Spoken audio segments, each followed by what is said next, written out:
الحمد للہ وکفا والصلاة والسلام علی عباده الذین اصطفى خصوصا علی افضلهم وخاتم النبیین محمد الامین وعلی آلہ وصحبہ اجمعین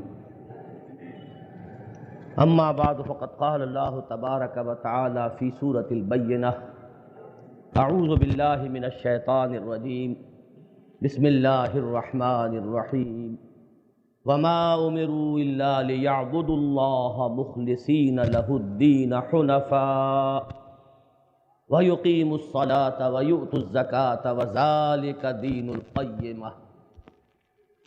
وقال تبارک وتعالی فی سورة الشورى شرع لكم من الدین ما وصى به نوحا والذی اوحینا الیک وما وصینا به ابراہیم وموسیٰ وعیسیٰ ان اقیموا الدین ولا تتفرقوا فیہ.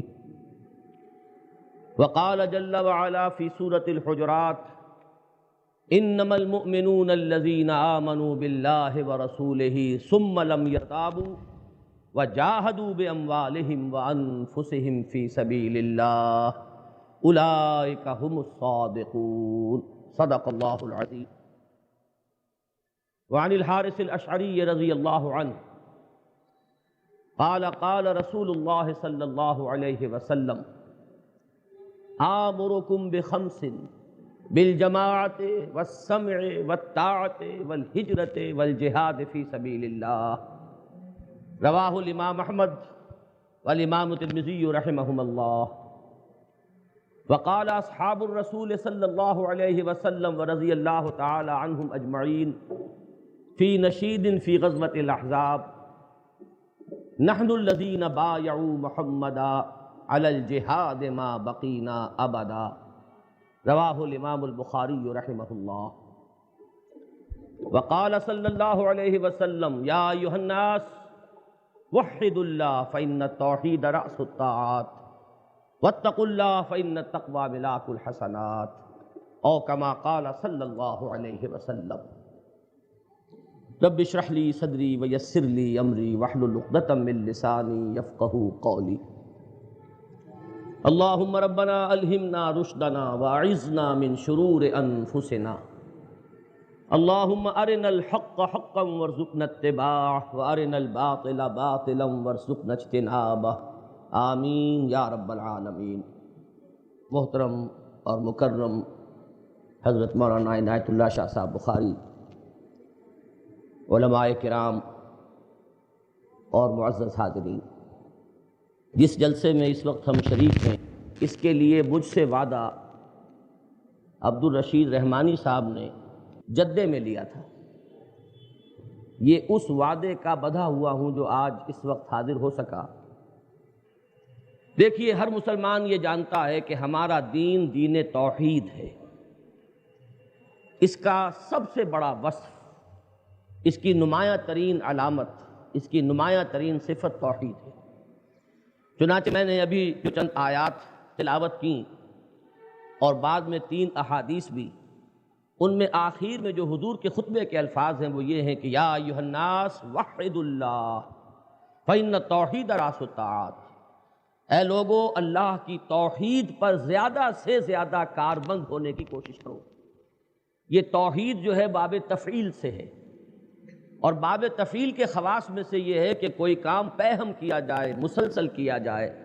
ایسا نہیں ہے کہ بس دفعتاً جو ہے وہ کام ہو جائے. جیسے اعلام کے معنی ہے کسی کو باخبر کر دینا، کوئی بات بتا دینا، اور تعلیم کے معنی ہے کسی چیز کو کسی کے ذہن میں بٹھانا، ہیمر کرنا، چاہے بار بار تکرار کر کے دہرا کر. ایک پھول کا مضمون ہو تو 100 رنگ سے باندھوں، مختلف اسالیب سے اس کو اس کے ذہن نشین کر دینا، یہ تعلیم. اسی طرح قرآن مجید اپنے لیے 2 الفاظ استعمال کرتا ہے. انزال بھی، انا انزلناہ فی لیلۃ القدر، اور دوسرا لفظ باب تفعیل سے تنزیل. انزال کے معنی دفعتاً اتار دینا، اور تنزیل جیسے کہ نبی اکرم صلی اللہ علیہ وسلم پر قرآن مجید 22-23 سال میں تھوڑا تھوڑا کر کے نازل ہوا. لوح محفوظ سے سمائے دنیا تک یہ نزول یکبارگی ہو گیا. لیلۃ القدر میں، لیکن وہاں سے حضور پر جو اس کا نزول ہوا ہے وہ بصورت تنزیل ہوا ہے، تدریجاً، تھوڑا تھوڑا۔ تو میں اس کے حوالے سے جو بات عرض کرنا چاہ رہا ہوں وہ یہ ہے کہ اگر کسی کے ذہن میں یہ خیال ہے کہ جیسے کہیں لکیر کھینچی ہوئی ہو اور آپ ادھر سے ادھر آ گئے دفعتاً، توحید کا معاملہ اس نوعیت کا نہیں۔ جہاں تک اسلام کا معاملہ ہے، کوئی کافر، کوئی مشرک، کوئی ہندو، کوئی سکھ، کوئی پارسی، کوئی عیسائی ابھی وہ کلمہ پڑھے اشہد ان لا الہ الا اللہ واشہد ان محمد عبدہ ورسولہ، تو یوں ہی ہے بالکل جیسے ایک لکیر ہے، اس سے پہلے وہ لکیر اس طرف تھا، اب ادھر آ گیا۔ اسلام اس کا جو ہے وہ تو اس کلمے کی ادائیگی کے ساتھ ہی وہ اسلام اسے حاصل ہو گیا۔ توحید کا معاملہ یہ نہیں ہے، اس کے لیے پیہم جد و جہد کی ضرورت ہے۔ علامہ اقبال نے جو کہا ہے کہ براہیمی نظر پیدا مگر مشکل سے ہوتی ہے، ہوس چھپ چھپ کے سینوں میں بنا لیتی ہے تصویریں، کہ باہر کے بتوں سے انسان جان برات کر بھی دے تو دلوں کے اندر جو بت خانے آباد ہو جاتے ہیں، خواہشات کے، دولت کی بھوک، دولت کی دیوی جو ہندوؤں نے لکشمی بائی قرار دے رکھی ہے اسے ہم نہیں پوجتے، لیکن یہ ہے کہ اس دولت کو تو پوجتے ہیں۔ جب حلال اور حرام کی تمیز ہم نے ہٹا دی تو اس کے معنی کیا ہوئے کہ ہم دولت کے پجاری ہیں۔ اسی لیے حضور نے فرمایا کہ تعس عبد الدینار و عبد الدرہم، ہلاک ہو جائے درہم و دینار کا بندہ، کہ نام تو ہے عبد الرحمن، حقیقت میں عبد الدینار ہے، اس لیے کہ پیسہ ان کا ایمان ہے، پیسہ ان کا معبود ہے، پیسے کے لیے حلال اور حرام کی وہ تقسیم اور اس کے حدود جو ہے ان کو وہ پھلانگ جاتے ہیں، تو معلوم ہوا کہ اصل محبوب جو ہے ان کا وہ پیسہ ہے۔ تو یہ جو توحید ہے جس کے لیے پیہم جد و جہد کرنی پڑتی ہے، مسلسل انسان جو ہے کوشش کرے گا تو زیادہ سے زیادہ توحید پر کاربند ہوتا چلا جائے گا۔ اسی لیے یہ لفظ جو ہے باب تفعیل سے ہے، وحد اللہ، اللہ کی توحید پر زیادہ سے زیادہ کاربند ہونے کی کوشش کرو۔ اس توحید کے موضوع پر میں سوچ رہا تھا کہ اگر میں گفتگو کروں حضرت شاہ صاحب کی موجودگی میں تو یہ ایک طرح سے کچھ سوء ادب بھی ہے اور سورج کو چراغ دکھانے کے مترادف ہے، لیکن میں توحید کے اس موضوع کا ایک ایسا گوشہ جو ہے اپنی گفتگو کے لیے منتخب کر رہا ہوں کہ جس کی طرف بالعموم لوگوں کی توجہ نہیں ہوتی۔ توحید کو اگر ہم سمجھنا چاہیں تو دو حصوں میں تقسیم کر کے سمجھ سکتے ہیں۔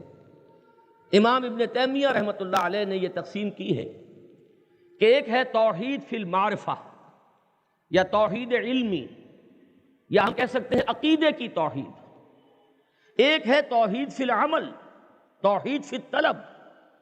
ان دونوں کے اندر ذرا فرق ہے اور ان دونوں کو علیحدہ علیحدہ سمجھنا چاہیے۔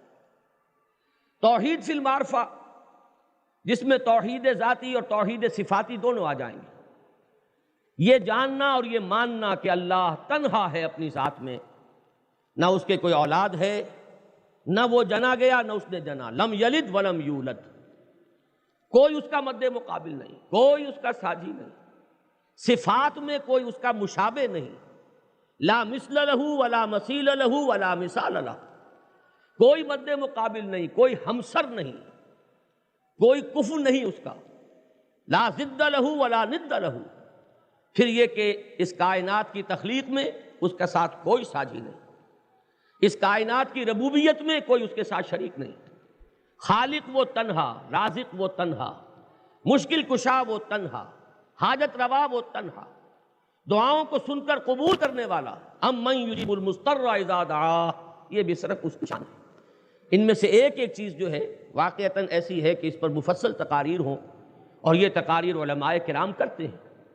اس وقت میں اپنی گفتگو میں اس گوشے کی طرف نہیں جا رہا، بلکہ جو دوسرا گوشہ ہے توحید فی العمل، یا امام ابن تیمیہ رحمۃ اللہ علیہ کے الفاظ میں توحید فی الطلب، یہ توحید عملی کیا ہے؟ توحید عملی دو سطحوں پر آج ہمیں سمجھنی ہے، ایک انفرادی سطح پر اور ایک اجتماعی سطح پر۔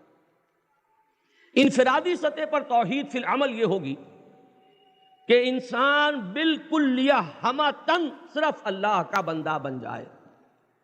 توحید فی العبادت جس پر کہ سورہ کہف ختم ہوئی ہے کہ فمن کان یرجو لقاء ربہ فلیعمل عملا صالحا ولا یشرک بعبادت ربہ احدا۔ میں نے سورہ بینہ کی وہ آیت بھی آپ کو سنائی وما امروا الا ليعبدوا الله مخلصين له الدين حنفاء ويقيموا الصلاة ويؤتوا الزكاة وذلك دين القيمة. انہیں حکم نہیں دیا گیا تھا مگر صرف اس بات کا کہ وہ بندگی کریں اللہ کی، پرستش کریں اللہ کی، عبادت کریں اللہ کی، اپنی اطاعت کو اس کے لیے خالص کرتے ہوئے بالکل یکسو ہو کر، اور قائم کریں نماز اور ادا کریں زکوٰۃ. وَذَلِكَ دِينُ الْقَيِّمَةِ، اور یہی ہے دین قیم، قائم رہنے والا دین. تو معلوم ہوا کہ توحید فی العبادت، یہ گویا کہ توحید عملی کا انفرادی سطح پر یہ اس کی تعبیر ہے کہ ہمتاً صرف اللہ کا بندہ انسان بن جائے. اس میں یہ نوٹ کیجئے کہ عبادت کہتے کسے ہیں. صرف اس کے تصور سے ہی در حقیقت ہم یہ سمجھ پائیں گے کہ عبادت میں توحید کا مطلب کیا ہے. عبادت بنا ہے لفظ عبد سے، سب جانتے ہیں، اور عبد کے معنی غلام، مملوک. عبادت کے معنی غلامی، بندگی. چنانچہ جو آیہ مبارکہ قرآن مجید میں وارد ہوئی کہ وَمَا خَلَقْتُ الْجِنَّ وَالْإِنسَ إِلَّا لِيَعْبُدُونَ، میں نے جنوں اور انسانوں کو نہیں پیدا کیا مگر اس لیے کہ میری عبادت کریں. اس شعر کی بہترین ترجمانی کی شیخ سعدی رحمۃ اللہ علیہ نے. زندگی آمد برائے بندگی، زندگی بے بندگی شرمندہ. یہ بندگی جو ہے، یہ اطاعت ہمتاً پوری زندگی میں. اصل میں اس کا تصور ہمارے سامنے اس لیے نہیں ہے کہ غلامی جو ہے اب ایک انسٹیٹیوشن کی حیثیت سے ہمارے سامنے کم سے کم موجود نہیں. شاید دنیا کے کسی خطے میں ہو وہ غلامی کی شکل، وہ سلیوری جو ہے وہ اب ہمارے ہاں موجود نہیں ہے. ہمارا زیادہ سے زیادہ تصور ہے ملازمت کا. ایک شخص دوسرے کے ہاں ملازمت کر رہا ہے، یا کسی فرم میں ملازمت کر رہا ہے، یا حکومت کے کسی محکمے میں ملازمت کر رہا ہے، یا آپ کا کوئی ذاتی خادم ہے، کوئی باورچی ہے، کوئی ڈرائیور ہے، کوئی آپ کا مالی ہے. یہ ملازمت کا جو تصور ہے اس کو جان لیجئے کہ اس کا کوئی تعلق اس عبادت سے اور اس بندگی اور غلامی سے نہیں قائم ہو سکتا. اس لیے کہ یہاں یہ ایک معاہدہ ہے. آپ اگر ملازمت کر رہے ہیں تو آپ بھی اسی طرح اس پاکستان کے شہری ہیں جس طرح کہ وہ شخص شہری ہے کہ جس کے ہاں آپ نے ملازمت کی. ایک ووٹ اس کا ہے تو ایک ہی ووٹ آپ کا بھی ہے. قانونی اعتبار سے آپ کے اور اس کے مابین کوئی فرق نہیں. یہ تو صرف ایک معاہدہ ہے کہ میں آپ کے لیے یہ کام کروں گا، اور اس نے آپ کے لیے کوئی تنخواہ، کوئی معاوضہ معین کیا ہے. اور یہ آپ کو معلوم ہے کہ جتنے وقت کے لیے کام کرنا ہے اس سے آگے وہ آپ سے تقاضا نہیں کر سکتا. جس کام کے لیے آپ کو ملازم رکھا ہے اس کام کے سوا کوئی اور کام، اگر کسی کو بحیثیت باورچی ملازم رکھا ہے تو اس سے وہ اپنا غسل خانہ صاف نہیں کرا سکتا. صاف انکار کر دے گا کہ میں اس کام کے لیے رکھا گیا ہوں، یہ ڈیوٹی میری نہیں ہے. لیکن اس کے برعکس ہے تصور غلامی کا. غلام ہمہ وقت ہمہ تن غلام ہے. وہ کسی وقت بھی آزاد نہیں ہے، اس کے تمام اوقات غلامی میں. وہ کسی شے کا مالک نہیں ہے. اگر اس کے آقا نے اسے کوئی چارپائی دے دی ہے سونے کے لیے تو وہ چارپائی کا مالک نہیں بن جائے گا. وہ تو اپنا مالک خود نہیں، خود وہ مملوک ہے اپنے آقا کا، تو چارپائی اس کی ملکیت کہاں سے ہو جائے گی. اس تصور کو ذہن میں رکھیے اور پھر اس لفظ عبادت کو سمجھیے. اللہ کا بندہ بن جانا ہمہ تن ہمہ وقت، اسی کی اطاعت، اسی کی فرما برداری، اسی کا حکم، اسی کی رضا جوئی، اسی کے احکام پر عمل پیرا ہونا. اور جو حکم بھی وہ دے، رات کا حکم ہے تو رات کو، اور دن کا حکم ہے تو دن میں، جو کام بھی وہ سپرد کر دے اس کو بجا لانا اور اس میں اپنی بہترین توانائیاں صرف کر دینا. یہ ہے وہ بندگی.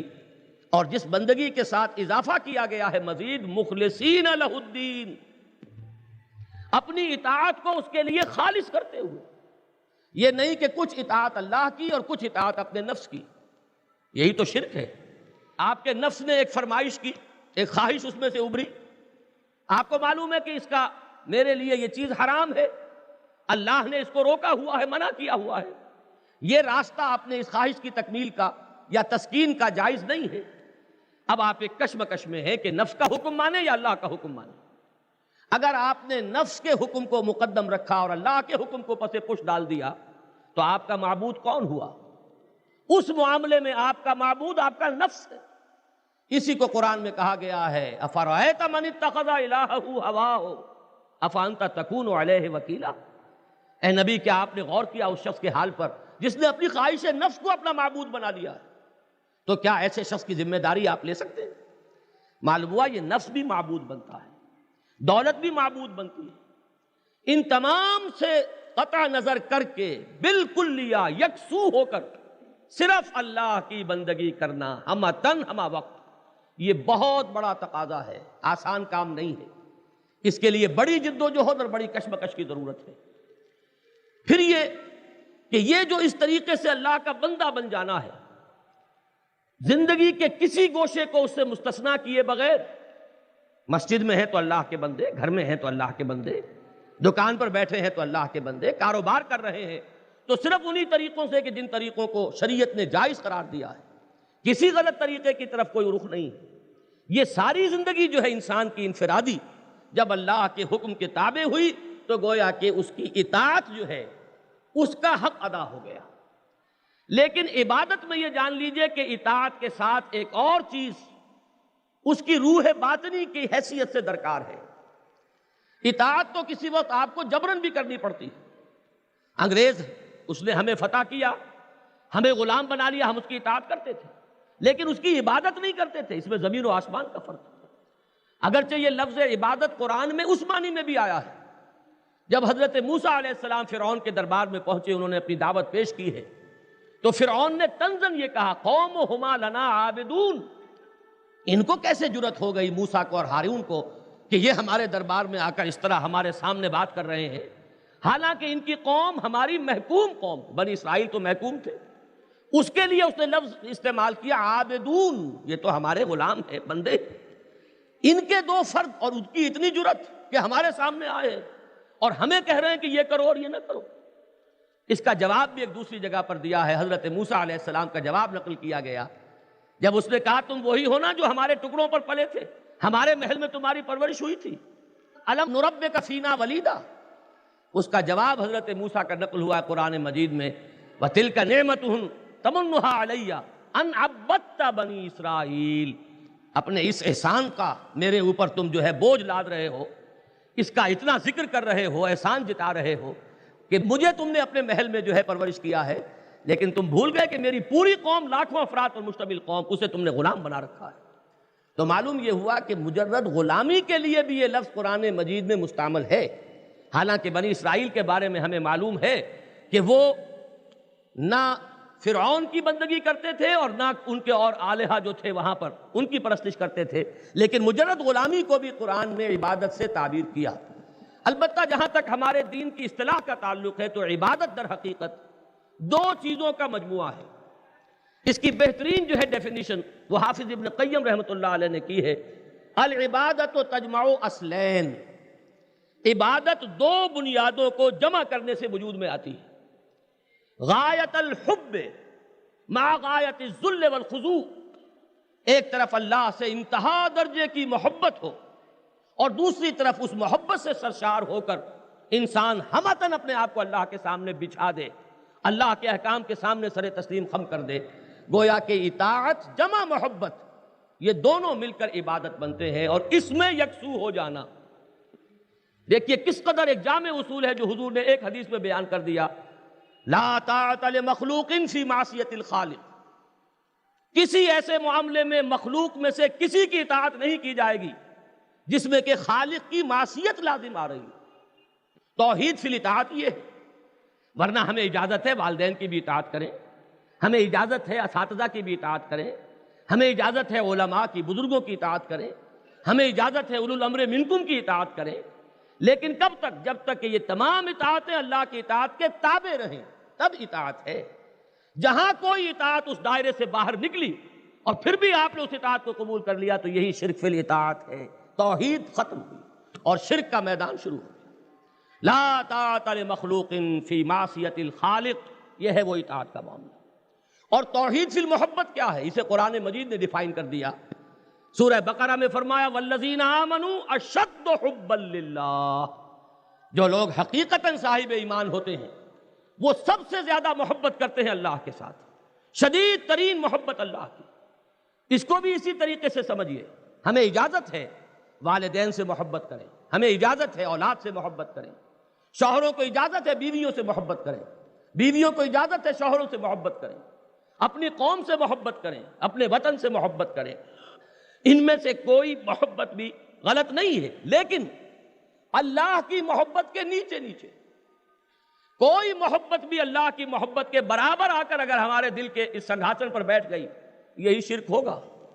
اور کوئی محبت اس سے بھی اوپر چلی گئی، معاذ اللہ ثم معاذ اللہ، اللہ کی محبت نیچے اور کسی اور کی محبت اس سے بالا تر، چاہے وہ اولاد ہو، چاہے وہ خاندان ہو، چاہے وہ قوم ہو، چاہے وہ وطن ہو، کسے باشد کوئی محبت بھی اللہ کی محبت کے برابر اگر ہو گئی تو وہی شرک ہے۔ بتوں سے تجھ کو امیدیں، خدا سے نو امیدی، مجھے بتا تو صحیح اور کافری کیا ہے۔ شرک صرف یہ نہیں ہے کہ آپ بتوں کو سجدہ کر لیں، شرک صرف یہ نہیں ہے کہ آپ جا کر کسی قبر کے سامنے مرتھا زمین پر ٹیک دیں، یہ بھی شرک ہے، یقیناً شرک ہے، لیکن یہ کہ وہ شرک جس کی طرف میں توجہ دلا رہا ہوں، وہ شرک وہ ہے کہ جس سے بچنا آسان کام نہیں، یہ شرک وہ ہے کہ جس سے واقعتاً اگر کوئی اپنے آپ کو بچا لے تو پھر جس طرح حضرت ابراہیم کے ذکر میں آپ دیکھتے ہیں قرآن مجید میں کہ جہاں ان کا ذکر آتا ہے اللہ تعالیٰ آخری جو انہیں سند عطا فرماتے ہیں وہ کیا ہے؟ وَمَا كَانَ مِنَ الْمُشْرِكِينَ، وہ بندہ ہمارا ابراہیم مشرکوں میں سے نہیں تھا۔ تو جس کے بارے میں اللہ تعالیٰ یہ فرما دے گا قیامت کے دن کہ میرا یہ بندہ شرک سے بالکل بری تھا، تو یہ جان لیجئے کہ یہ ہے وہ مقام کہ جس سے اونچا مقام اب کوئی ممکن نہیں، کہ توحید جو ہے واقعتاً کسی کی کامل ہو گئی ہو اور حقیقتاً وہ شرک کے تمام جتنے بھی حصے ہیں یا جتنے اس کے شیڈز ہیں، جتنی اس کی صورتیں ہیں، ان سے اگر اپنے آپ کو بچا لے تو یہ ہوگی توحید خالص یا توحید کامل۔ اسی کے ضمن میں وہ بات بھی ہے، سمجھ میں آ جائے گی کہ چونکہ نیت کا معاملہ بڑے سے بڑا نیکی کا کام کوئی شخص کر رہا ہے، لیکن اگر نیت میں اللہ کی رضا حاصل کرنے کے سوا کوئی اور چیز بھی بطور مقصد اور مطلوب کے شامل ہو گئی تو وہ شرک ہوگا۔ حضور نے فرمایا من صلی یرائی فقد اشرکا ومن صام یرائی فقد اشرکا ومن تصدق یرائی فقد اشرکا، جس نے دکھاوے کے لیے نماز پڑھی وہ شرک کر چکا، جس نے دکھاوے کے لیے روزہ رکھا وہ شرک کر چکا۔ یہ قد جو ہے عربی زبان میں جب فعل ماضی پر آتا ہے تو ایک حتمی اور یقینی اور قطعی مفہوم پیدا ہوتا، کر چکا، ہو چکا۔ جب کوئی کام ہو چکتا ہے تو اب اس کے بارے میں کوئی شک نہیں رہتا، ہوگا اس میں یہ اندیشہ رہتا ہے کہ پتہ نہیں ہو یا نہ ہو، مستقبل کی بات ہے، لیکن کر چکا انگریزی میں یہ پریزنٹ پرفیکٹ ٹینس جو ہے اس میں بڑا زور ہے۔ اسی طریقے سے یہ قد لگ کر عربی زبان میں ماضی پر قد اشرکا ومن تصدق یرائی فقد اشرکا، جس نے دکھاوے کے لیے صدقہ اور خیرات کیا وہ بھی شرک کر چکا۔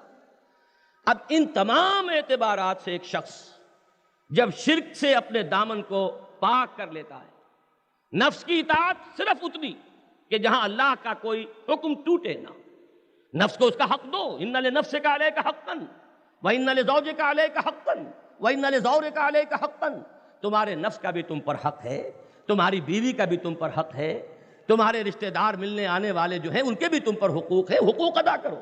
لیکن کب؟ جبکہ وہ اللہ کے حق پر تجاوز نہ کر لیں اور اس پر دست درازی نہ کر لیں۔ اگر وہ اپنے حدود سے تجاوز کرتے ہیں اور اللہ تعالیٰ کے حدود کے اندر جو ہے درانگیزی کرتے ہیں تو پھر وہ معاملہ جو ہے وہ غلط ہو جائے گا۔ تو یہ ہے اصل میں توحید انفرادی سطح پر، توحید فی العمل، توحید فی الطلب۔ اسی لیے یہ جو میں نے عرض کیا نا کہ کوئی اور چیز مطلوب کے درجے میں نہ رہے، جسے کہ صوفیہ اس طرح کہا کرتے ہیں کہ لا الہ الا اللہ کا ایک مفہوم ہے ابتدائی، لا معبود الا اللہ، اس سے ذرا بلند تر سطح پر لا مقصود الا اللہ، لا مطلوب الا اللہ، لا محبوب الا اللہ۔ ان تینوں اعتبارات سے جب ایک انسان حقیقتاً اس کا مطلوب، اس کا مقصود صرف اور صرف اللہ بن جائے، اس کی رضا، یریدون وجہہ، صرف اس کی روح انور کی ضیاء کے وہ طلبگار ہیں، وہ لوگ ہیں کہ جنہوں نے انفرادی سطح پر اپنی توحید جو ہے مکمل کر لی۔ جب تک ایسا نہیں ہے، کوئی معاملہ برادری کا رواج ہے، کیا کریں؟ اگرچہ ہے سنت کے خلاف، معلوم ہے کہ ہندوانہ رسومات ہیں، لیکن کیا کریں؟ برادری میں ناک کٹ جائے گی، برادری کا رواج ہے۔ معلوم یہ ہوا کہ یہ وہ چیز ہے کہ جو آپ کے لیے مطاع کے درجے میں آ گئی ہے اور آزاد ہو کر اللہ اور اس کے رسول کی اطاعت سے آزاد ہو کر اطاعت وہاں کر رہے ہیں۔ کہیں زمانے کا چلن ہے، رواج ہے، کہیں اپنے نفس کی خواہشات ہیں، ارایت من اتخذ الہہ ہواہ۔ ان تمام سے اپنے آپ کو پاک کرے انسان اور ہمتن ہمہ وقت اللہ کا بندہ بن جائے اور اسی کی محبت اس کے وجود میں سرایت کیے ہوئے ہو، تو یہ ہے توحید فی العمل انفرادی سطح پر۔ میں اس کے لیے ذرا 4 سورتیں قرآن مجید میں جو ایک دوسرے کے بعد آئی ہیں ان میں ایک ربط ہے مضمون کا، اس کی طرف صرف توجہ دلاؤں گا۔ سورہ زمر، پھر سورہ مومن، پھر سورہ حامیم السجدہ جس کا ایک نام سورہ فصلت بھی ہے، اور پھر سورہ شورى۔ اس میں سے پہلی سورت جو ہے اس میں یہ انفرادی سطح پر توحید عملی کا بیان اس قدر زوردار انداز میں ہوا ہے، وہ میں چاہتا ہوں کہ 3 جگہ سے اس سورہ مبارکہ کی آیات آپ کو سنا دوں۔ بالکل آغاز اس طرح ہوتا ہے سورہ زمر کا، اعوذ باللہ من الشیطان الرجیم، تنزیل الکتاب من اللہ العزیز الحکیم، انا انزلنا الیک الکتاب بالحق فاعبد اللہ مخلصا لہ الدین الا للہ الدین الخالص۔ یہاں خطاب واحد کے صیغے سے ہے۔ مکی صورتوں میں بالعموم یہ ہے کہ خطاب بجائے جمع کے واحد کے صیغے میں حضور سے ہوتا ہے صلی اللہ علیہ وسلم۔ اس کے معنی یہ نہیں ہوتے کہ مخاطب صرف حضور ہیں، بلکہ حضور کی وساطت سے پوری امت مخاطب ہے، لیکن خطاب براہ راست کس سے ہو رہا ہے؟ محمد الرسول اللہ صلی اللہ علیہ وسلم سے۔ اس کتاب کا نازل کیا جانا ہے اس اللہ کی طرف سے جو العزیز ہے، الحکیم ہے۔ اے محمد صلی اللہ علیہ وسلم، ہم نے آپ پر یہ کتاب نازل کی ہے حق کے ساتھ، یہ فیصلہ کن کتاب ہے۔ اب اسی کی میزان میں قسمتیں تلیں گی اقوام کی۔ فاعبد اللہ مخلصا لہ الدین، بس بندگی کرو اللہ کی، پرستش کرو اللہ کی، اپنی اطاعت کو اس کے لیے خالص کرتے ہوئے۔ الا للہ الدین الخالص، آگاہ ہو جاؤ اللہ کے ہاں تو خالص دین مقبول ہے۔ اس میں اگر کہیں ملاوٹ ہو گئی، کوئی پچرنگا دین ہو گیا، کچھ اطاعت اللہ کی ہے کچھ کسی اور کی ہے، کچھ نفس کی ہے کچھ رواج کی ہے کچھ برادری کی ہے، کچھ اپنے مفادات کی ہے، تو یہ دین خالص نہیں رہا۔ اللہ کے ہاں مقبول ہے صرف دین خالص، الا للہ الدین الخالص۔ یہ تو پہلی 3 آیات میں سے میں نے آپ کو سنائی۔ ذرا آگے چل کر آیت نمبر 11 سے 14 تک پھر یہ مضمون کس شد و مد کے ساتھ آیا ہے اسے ذرا سمجھیے۔ قل انی امرت ان اعبد اللہ مخلصا لہ الدین، اے نبی ان سے کہہ دیجئے صلی اللہ علیہ وسلم، مجھے تو حکم ہوا ہے کہ میں صرف اللہ کی بندگی اور پرستش کروں، لیکن کس شان کے ساتھ؟ اپنی اطاعت کو اس کے لیے خالص کرتے ہوئے۔ اس کے اندر کوئی اور اطاعت جو ہے شامل نہیں ہو پائے گی۔ اللہ کی اطاعت کے تابع تو ہو سکتی ہے، اللہ کی اطاعت کے ہم وزن یا ہم پلہ نہیں۔ وَأُمِرْتُ لِأَنْ أَكُونَ أَوَّلَ الْمُسْلِمِينَ، اور فرما دیجئے کہ مجھے تو یہ حکم ہوا ہے کہ میں ہی سب سے پہلا مسلمان میں بنوں، سب سے بڑھ کر میرے ذمہ ہے اللہ کی فرما برداری۔ قُلْ إِنِّي أَخَافُ إِنْ عَصَيْتُ رَبِّي عَذَابَ يَوْمٍ عَظِيمٍ، اے نبی کہہ دیجئے کہ اگر میں نے اپنے پروردگار کی نافرمانی کی تو مجھے بھی اس بڑے دن کے عذاب کا اندیشہ ہے، مجھے بھی خدشہ ہے کہ کہیں میں پکڑا نہ جاؤں بالفرض اگر میں نے اللہ تعالیٰ کے احکام کی خلاف ورزی کی۔ پھر فرمایا قُلِ اللَّهَ أَعْبُدُ مُخْلِصًا لَهُ دِينِي، کہہ دیجئے میں تو صرف اللہ کی بندگی کرتا ہوں، اس کے لیے اپنی اطاعت کو خالص کرتے۔ آگے چل کر آیات 64 تا 66 میں پھر ایک مضمون آیا ہے، یہی مضمون تیسری مرتبہ سورہ زمر میں، اور وہاں تو بہت ہی پرجلال انداز ہے۔ قُلْ فَغَيْرَ اللَّهِ تَأْمُرُونِّي أَعْبُدُ أَيُّهَا الْجَاهِلُونَ، اے نبی ان سے کہہ دیجئے اے جاہلو، اے حرص و ہوا کے بندو، اے خواہشات کے غلاموں، کیا تم مجھے بھی حکم دے رہے ہو، مجھ پر بھی یہ دباؤ ڈال رہے ہو کہ میں اللہ کے سوا کسی اور کو پوجنا اور کسی اور کی بندگی کرنا اور کسی اور کی پرستش کرنا شروع کر دوں؟ اس پر جو فرمایا گیا ہے وَلَقَدْ أُوحِيَ إِلَيْكَ وَإِلَى الَّذِينَ مِن قَبْلِكَ، اے نبی آپ کی طرف بھی وحی کی جا چکی ہے اور آپ سے پہلے جو نبی ہم نے بھیجے ان کی طرف بھی وحی کی جا چکی ہے۔ لَإِنْ أَشْرَكْتَ لَيَحْبَطَنَّ عَمَلُكَ، اگر بالفرض، یہ بالفرض ذرا انڈر لائن کر لیجئے، بالفرض کہیں آپ بھی شرک میں ملوث ہو گئے تو آپ کے بھی سارے اعمال حبط ہو جائیں گے۔ وَلَتَكُونَنَّ مِنَ الْخَاسِرِينَ، اور آپ بھی ہلاک ہونے والوں میں، خسارے پانے والوں میں ہو جائیں گے۔ بَلِ اللَّهَ فَاعْبُدْ وَكُن مِنَ الشَّاكِرِينَ، اللہ ہی کی بندگی کرو اور اس کے شکر گزار بندوں میں سے بن جاؤ۔ یہ ایک سورہ زمر کے 3 مقامات سے میں نے آپ کو آیات سنائی ہے۔ یہ ہے توحید کا عملی تقاضا انفرادی سطح پر۔ اللہ کے بندے بنو، اپنے پورے وجود پر اللہ کا حکم جو ہے جاری و ساری کر دو۔ اسی کو بڑے خوبصورت الفاظ میں علامہ اقبال نے کہا ہے، واقعہ معراج کی طرف اشارہ کرتے ہوئے، کہ عبد دیگر عبد ہو چیزیں دیگر۔ اب تو سبھی ہیں، خواہشات کے بندے، رواج کے بندے، رسومات کے بندے، مفادات کے بندے، شہرت کے پجاری، دولت کے پجاری، اب تو سب ہیں۔ اور یہ جتنے عبد میں نے گنوائے ہیں، تھوڑی تھوڑی سی عبدیت یہ اللہ کی بھی کرتے ہیں، نماز بھی پڑھ لیتے ہیں، روزہ بھی رکھ لیتے ہیں، لیکن یہ کہ اللہ کے احکام کو توڑتے بھی ہیں، حرام میں منہ مارتے بھی ہیں، اللہ کی معصیت کی روش اختیار کرتے ہوئے نفس کی اطاعت اور عبادت کی روش اختیار کرتے ہیں۔ تو یہ تو ہوئے ہم، ہماری عبدیت خالص نہیں۔ عبد دیگر عبدہو چیزیں دیگر، یہ جو محمد الرسول اللہ صلی اللہ علیہ وسلم کی شان ہے، عبدہو بالکل یا اسی کے بندے، ہم تن اللہ کے بندے، کسی اور کا دباؤ، کسی اور کا لالچ، کسی اور کی طرف سے کوئی تقاضا جو ہے وہ اس راہ سے منحرف نہیں کر سکتا محمد الرسول اللہ صلی اللہ علیہ وسلم۔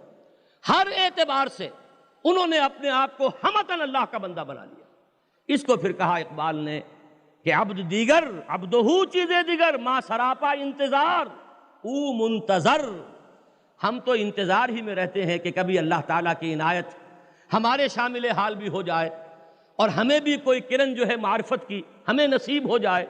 اور وہاں ان کا معاملہ کیا تھا جو عبدہو تھے، کہ ان کے استقبال کی تیاریاں ہو رہی تھی شب معراج میں، ان کا انتظار تھا۔ ہم سراپا انتظار ہیں، وہ منتظر تھے جن کا انتظار کیا جا رہا تھا۔ تو یہ فرق ہے عبد میں اور عبدہو میں، کہ واقعتاً اللہ کا بندہ بن جائے انسان، مخلصا لہ الدین، اپنی تمام اطاعت کو اللہ کے لیے خالص کرتے ہوئے۔ تو یہ ہے اصل میں انفرادی سطح پر توحید کا عملی تقاضا۔ اب اس سے ذرا آگے چلیے، انسان کے بارے میں یہاں کافی لوگ انگریزی تعلیم یافتہ بھی ہیں، فلسفے والے یہ کہتے ہیں کہ گریگیریس اینیمل ہے انسان، متمدن حیوان ہے، مل جل کر رہتا ہے۔ اس مل جل کر رہنے سے انسان کی اجتماعی زندگی کے 3 دائرے کہہ لیجئے یا 3 لیول وجود میں آ گئے ہیں۔ ایک جسے ہم معاشرتی زندگی کہتے ہیں، ایک جسے ہم معاشی زندگی کہتے ہیں، اور ایک وہ جو سب سے اوپر ہے جو سیاسی ڈھانچہ ہوتا ہے کسی ملک کا۔ یہ جو اجتماعی خاکہ ہے انسانی زندگی کا، اب اگر کسی ملک کے رہنے والے افراد جو ہیں وہ اللہ کے بندے ہوں تو ان کا پورا نظام بھی اللہ کی بندگی پر چلے گا کہ نہیں؟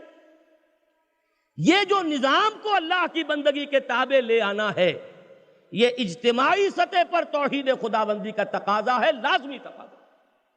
پوری انسانی زندگی، جیسے ایک فرد اپنی زندگی کے تمام گوشوں سمیت اللہ کا بندہ بن گیا، ویسے ہی پوری اجتماعی زندگی، آئلی زندگی بھی، معاشرتی زندگی بھی، سماجی زندگی بھی، اقتصادی زندگی بھی، سیاسی زندگی بھی، حکومت کی سطح بھی، اعلیٰ ترین عدالت بھی، پارلیمنٹ بھی، ہر چیز اللہ کے حکم کے تابع ہو جائے، اور اس شان کے ساتھ ہو جائے کہ کسی اور کے لیے کوئی حصہ اس میں نہ رہے۔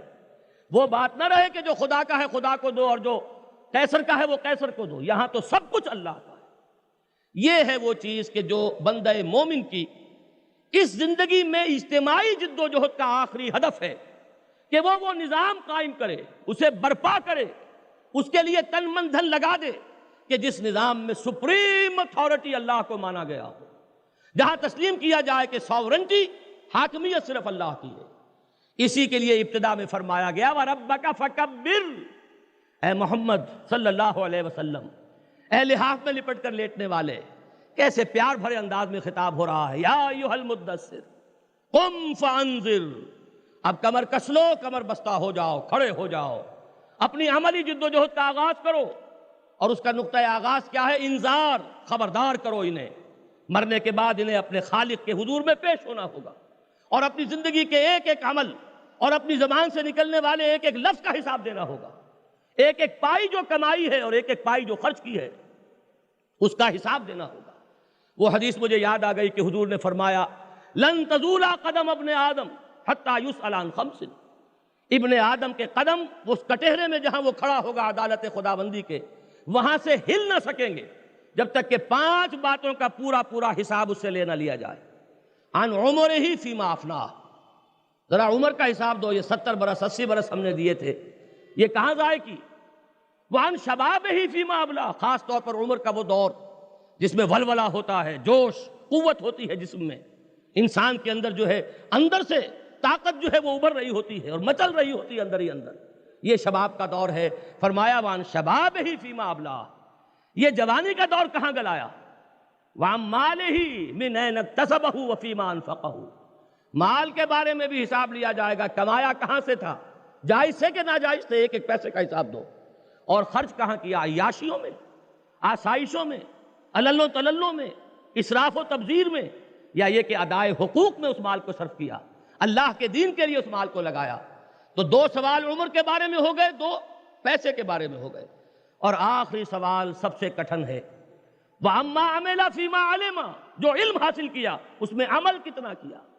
کہیں ایسا تو نہیں ہوا کہ اپنے دماغ کو تو لائبریری بنا لیا، کتابوں کے انبار جو ہیں اس کمپیوٹر کے اندر ریکارڈ کر لیے، لیکن عمل جو ہے وہیں کا وہیں ہے، اس علم کا عمل کے اوپر کوئی اثر مترتب نہیں ہوا، تو یہی علم وبال جان بن جائے گا قیامت کے دن، اس کا حساب دینا پڑے گا، جواب دہی کرنی ہوگی۔ تو یہ ہے اصل میں انذار، خبردار کرنا۔ اس کے بعد فرمایا وَرَبَّكَ فَكَبِّرْ، اپنے رب کی تکبیر کرو۔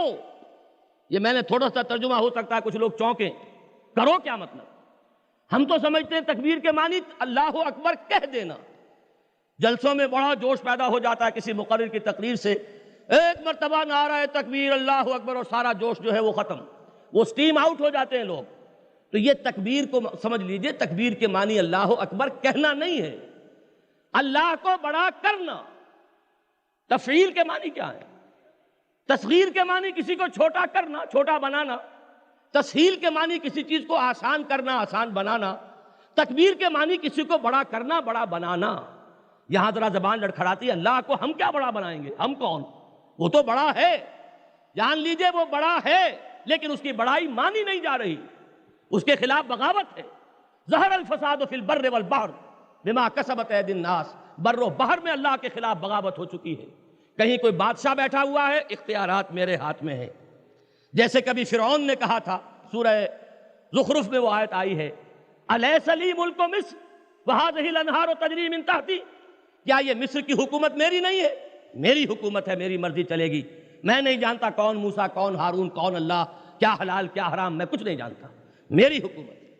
کہیں کوئی بادشاہ ہے جو اسی انداز میں کوس لمن الملک بجا رہا ہے، کہیں عوام ہے وہ کہتے ہیں حاکمیت ہماری ہے، پاپولر سوورنٹی، ہمارا اختیار ہے، ہمارے نمائندے سیاہ کو سفید کرنا چاہیں کر سکتے ہیں، اور سفید کو سیاہ کرنا چاہیں انہیں اختیار ہے، وہ اپنی میجورٹی سے جو قانون بنا دیں گے انہیں اختیار ہے، وہ شراب حلال کرنا چاہیں انہیں اختیار ہے، شراب پر پابندی لگانا چاہیں انہیں اختیار ہے۔ اور آپ کو معلوم ہوگا، نہ ہو تو ذرا سنیے اور اشش کیجئے کہ یہ انسانی آزادی جو ہے اور انسانی ساورنٹی اور حاکمیت کا نظریہ کہاں کہاں تک انسان کو لے گیا۔ اس وقت دنیا کی ایک بڑی متمدن قوم برطانیہ، اس کے قانون میں 2 مردوں کو رشتہ نکاح میں منسلک ہونے کی اجازت ہے، 2 مرد شوہر اور بیوی کی حیثیت سے رہ سکتے ہیں، اور ملکی قانون انہیں تسلیم کرے گا شوہر اور بیوی۔ ایسے ایسے تماشے یہ انسانی حاکمیت دکھاتی ہے، اختیار ہمارا ہے۔ تو یہ جو نظام دنیا میں ہے، یہ سب کے سب کیا ہے؟ اصل میں اللہ کے خلاف بغاوت۔ زمین کس کی ہے؟ اللہ کی ہے۔ کون اس کا جائز حاکم ہے؟ اللہ۔ ان الحکم الا للہ لا یشرک فی حکمہ احدا، وہ اپنے حکم کے اختیار میں کسی کو شریک کرنے کو تیار نہیں۔ سورہ بنی اسرائیل کی آخری آیت، یہ بھی توحید کے بڑے عظیم خزانوں میں سے ہے، وَقُلِ الْحَمْدُ لِلَّهِ الَّذِي لَمْ يَتَّخِذْ وَلَدًا وَلَمْ يَكُنْ لَهُ شَرِيكٌ فِي الْمُلْكِ وَلَمْ يَكُنْ لَهُ وَلِيٌّ مِّنَ الذُّلِّ وَكَبِّرْهُ تَكْبِيرًا۔ کہو اس اللہ کے لیے ہے کل حمد اور ثنا کہ جس نے کسی کو اپنا بیٹا نہیں بنایا، جس کا کوئی ساجی نہیں ہے حکومت میں، جس کا کوئی دوست کسی کمزوری کی وجہ سے نہیں ہے۔ تم دوستیاں پالتے ہو اس امید میں کہ کسی وقت یہ دوست کام آئے گا، کسی آڑے وقت میں دوست کی دوستی فائدہ پہنچائے گی، لہذا آپ کو اس کی کوئی ناجائز بات بھی ماننی پڑتی ہے۔ لیکن اللہ تعالیٰ کے دوست تو ہیں، الا ان اولیاء اللہ لا خوف علیہم ولا هم یحزنون، لیکن یہ کہ اللہ کے یہ دوست، اللہ نے اس لیے انہیں دوست نہیں بنایا کہ انہیں ان کی مدد کی کوئی احتیاج ہے۔ اللہ کہیں عاجز ہے، معاذ اللہ ثم معاذ اللہ۔ لم یکن له شریک فی الملک ولم یکن له ولی من الذل وکبرہ تکبیرا۔ اس کی تکبیر کرو جیسے کہ اس کی تکبیر کا حق ہے۔ یہ ہے وہ تکبیر رب۔ تکبیر رب کب ہوگی؟ جب مان لیا جائے اس کائنات کا مالک تکوینی سطح پر بھی اللہ، اور اس حاکم اس زمین کا وہ بھی اللہ۔ اللہ کا قانون ہے جو یہاں نافذ ہوگا، اللہ کی مرضی ہے جو یہاں پر چلے گی، کسی اور کی مرضی اللہ کی مرضی کے مقابلے میں نہیں آ سکتی۔ 51% کیا 100% لوگ بھی اللہ کے کسی قانون میں ترمیم نہیں کر سکتے۔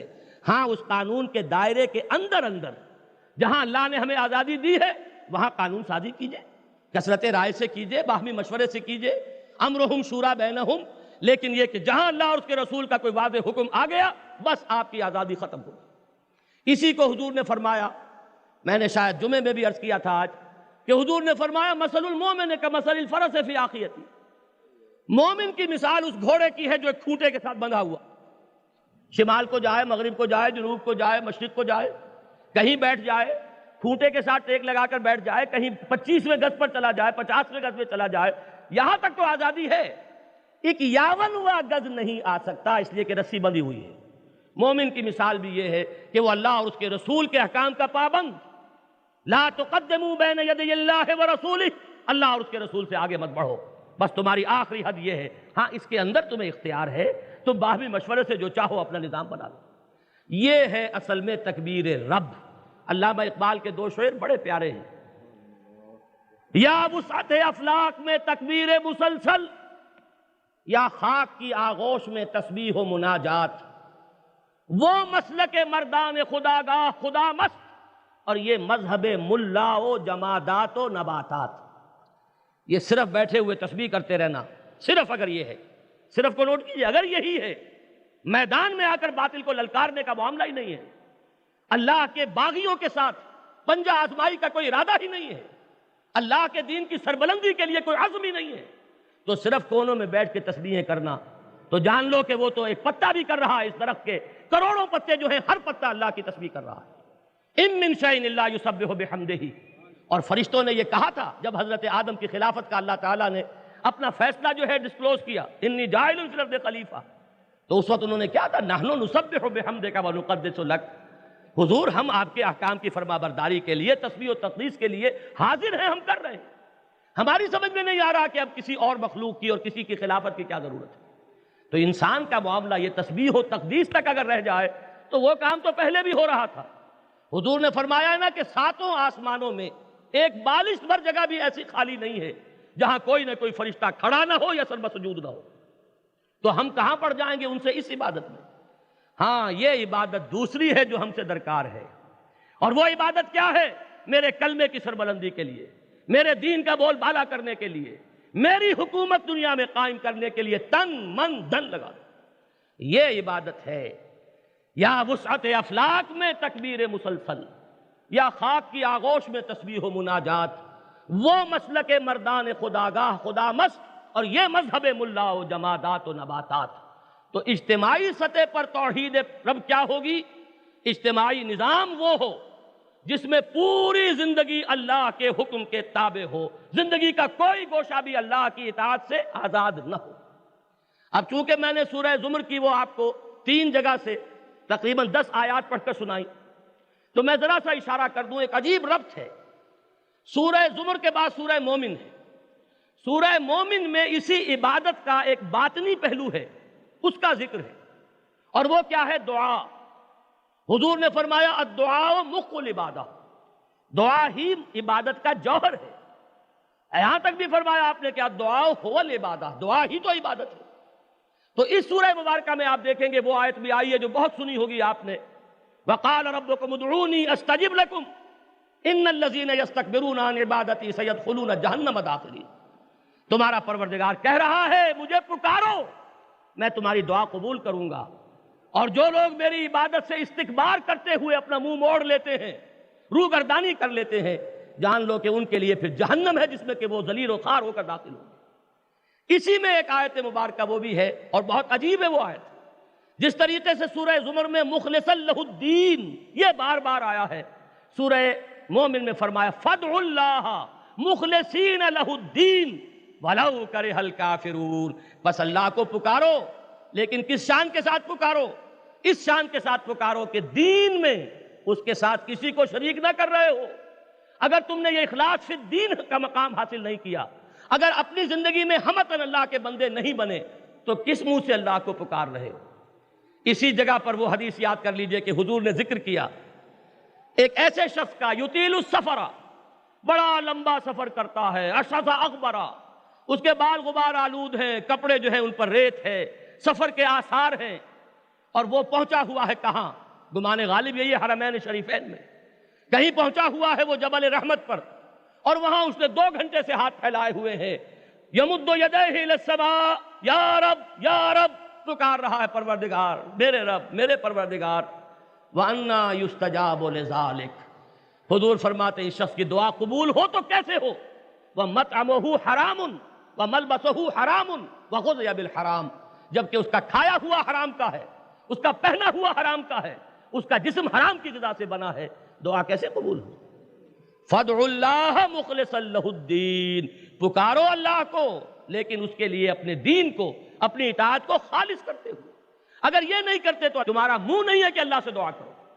ہاں آج توبہ کر لو، آج رجوع کرو، آج فیصلہ کر لو ان صلاتی و نسکی و محیای و مماتی للہ رب العالمین، آج سے طے کر لو کہ صرف اللہ کا بندہ بننا ہے، پھر مانگو جو مانگتے ہو۔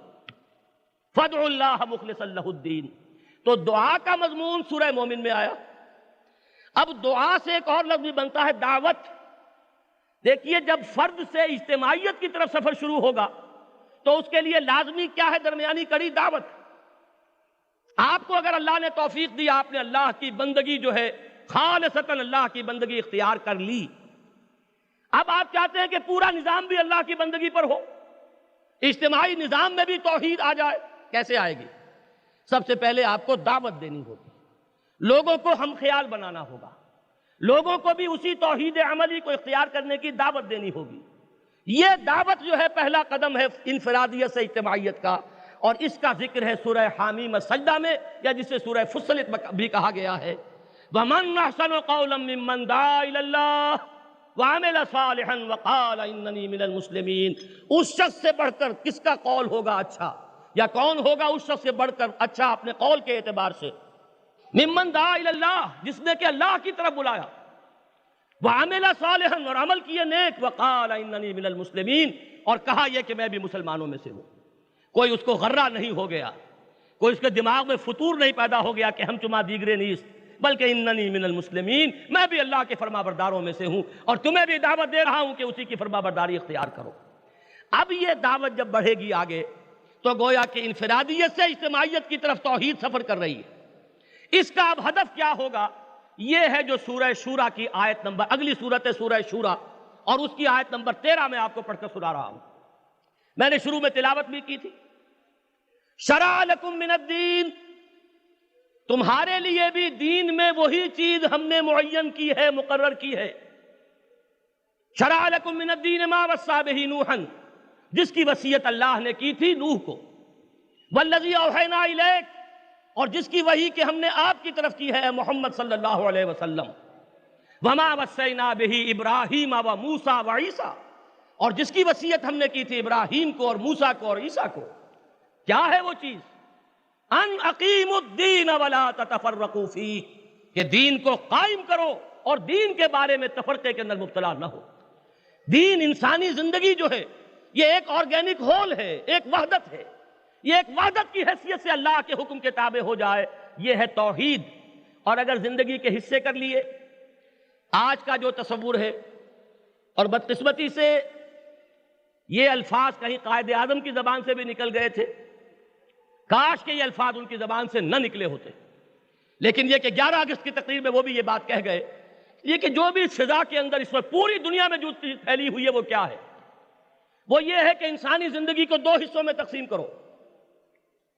ایک حصے میں 3 چیزیں آئیں گی: عقائد، عبادات اور رسومات، dogma, modes of worship and social customs.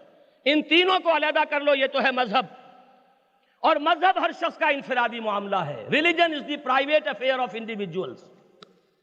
دوسرے حصے میں بھی 3 چیزیں ہیں: سماجی نظام، معاشی نظام، سیاسی نظام۔ اس کا تعلق مذہب سے نہیں ہے، یہ سیکولر لائف ہے، اس میں لوگ اپنی گنتی سے، تعداد سے، کثرت رائے سے جو چاہے فیصلہ کر لیں۔ یہ نظریہ ہے اس وقت پوری دنیا کے اندر جو پھیلا ہوا ہے اور جسے تسلیم کیا گیا ہے۔ یہی تصور تھا۔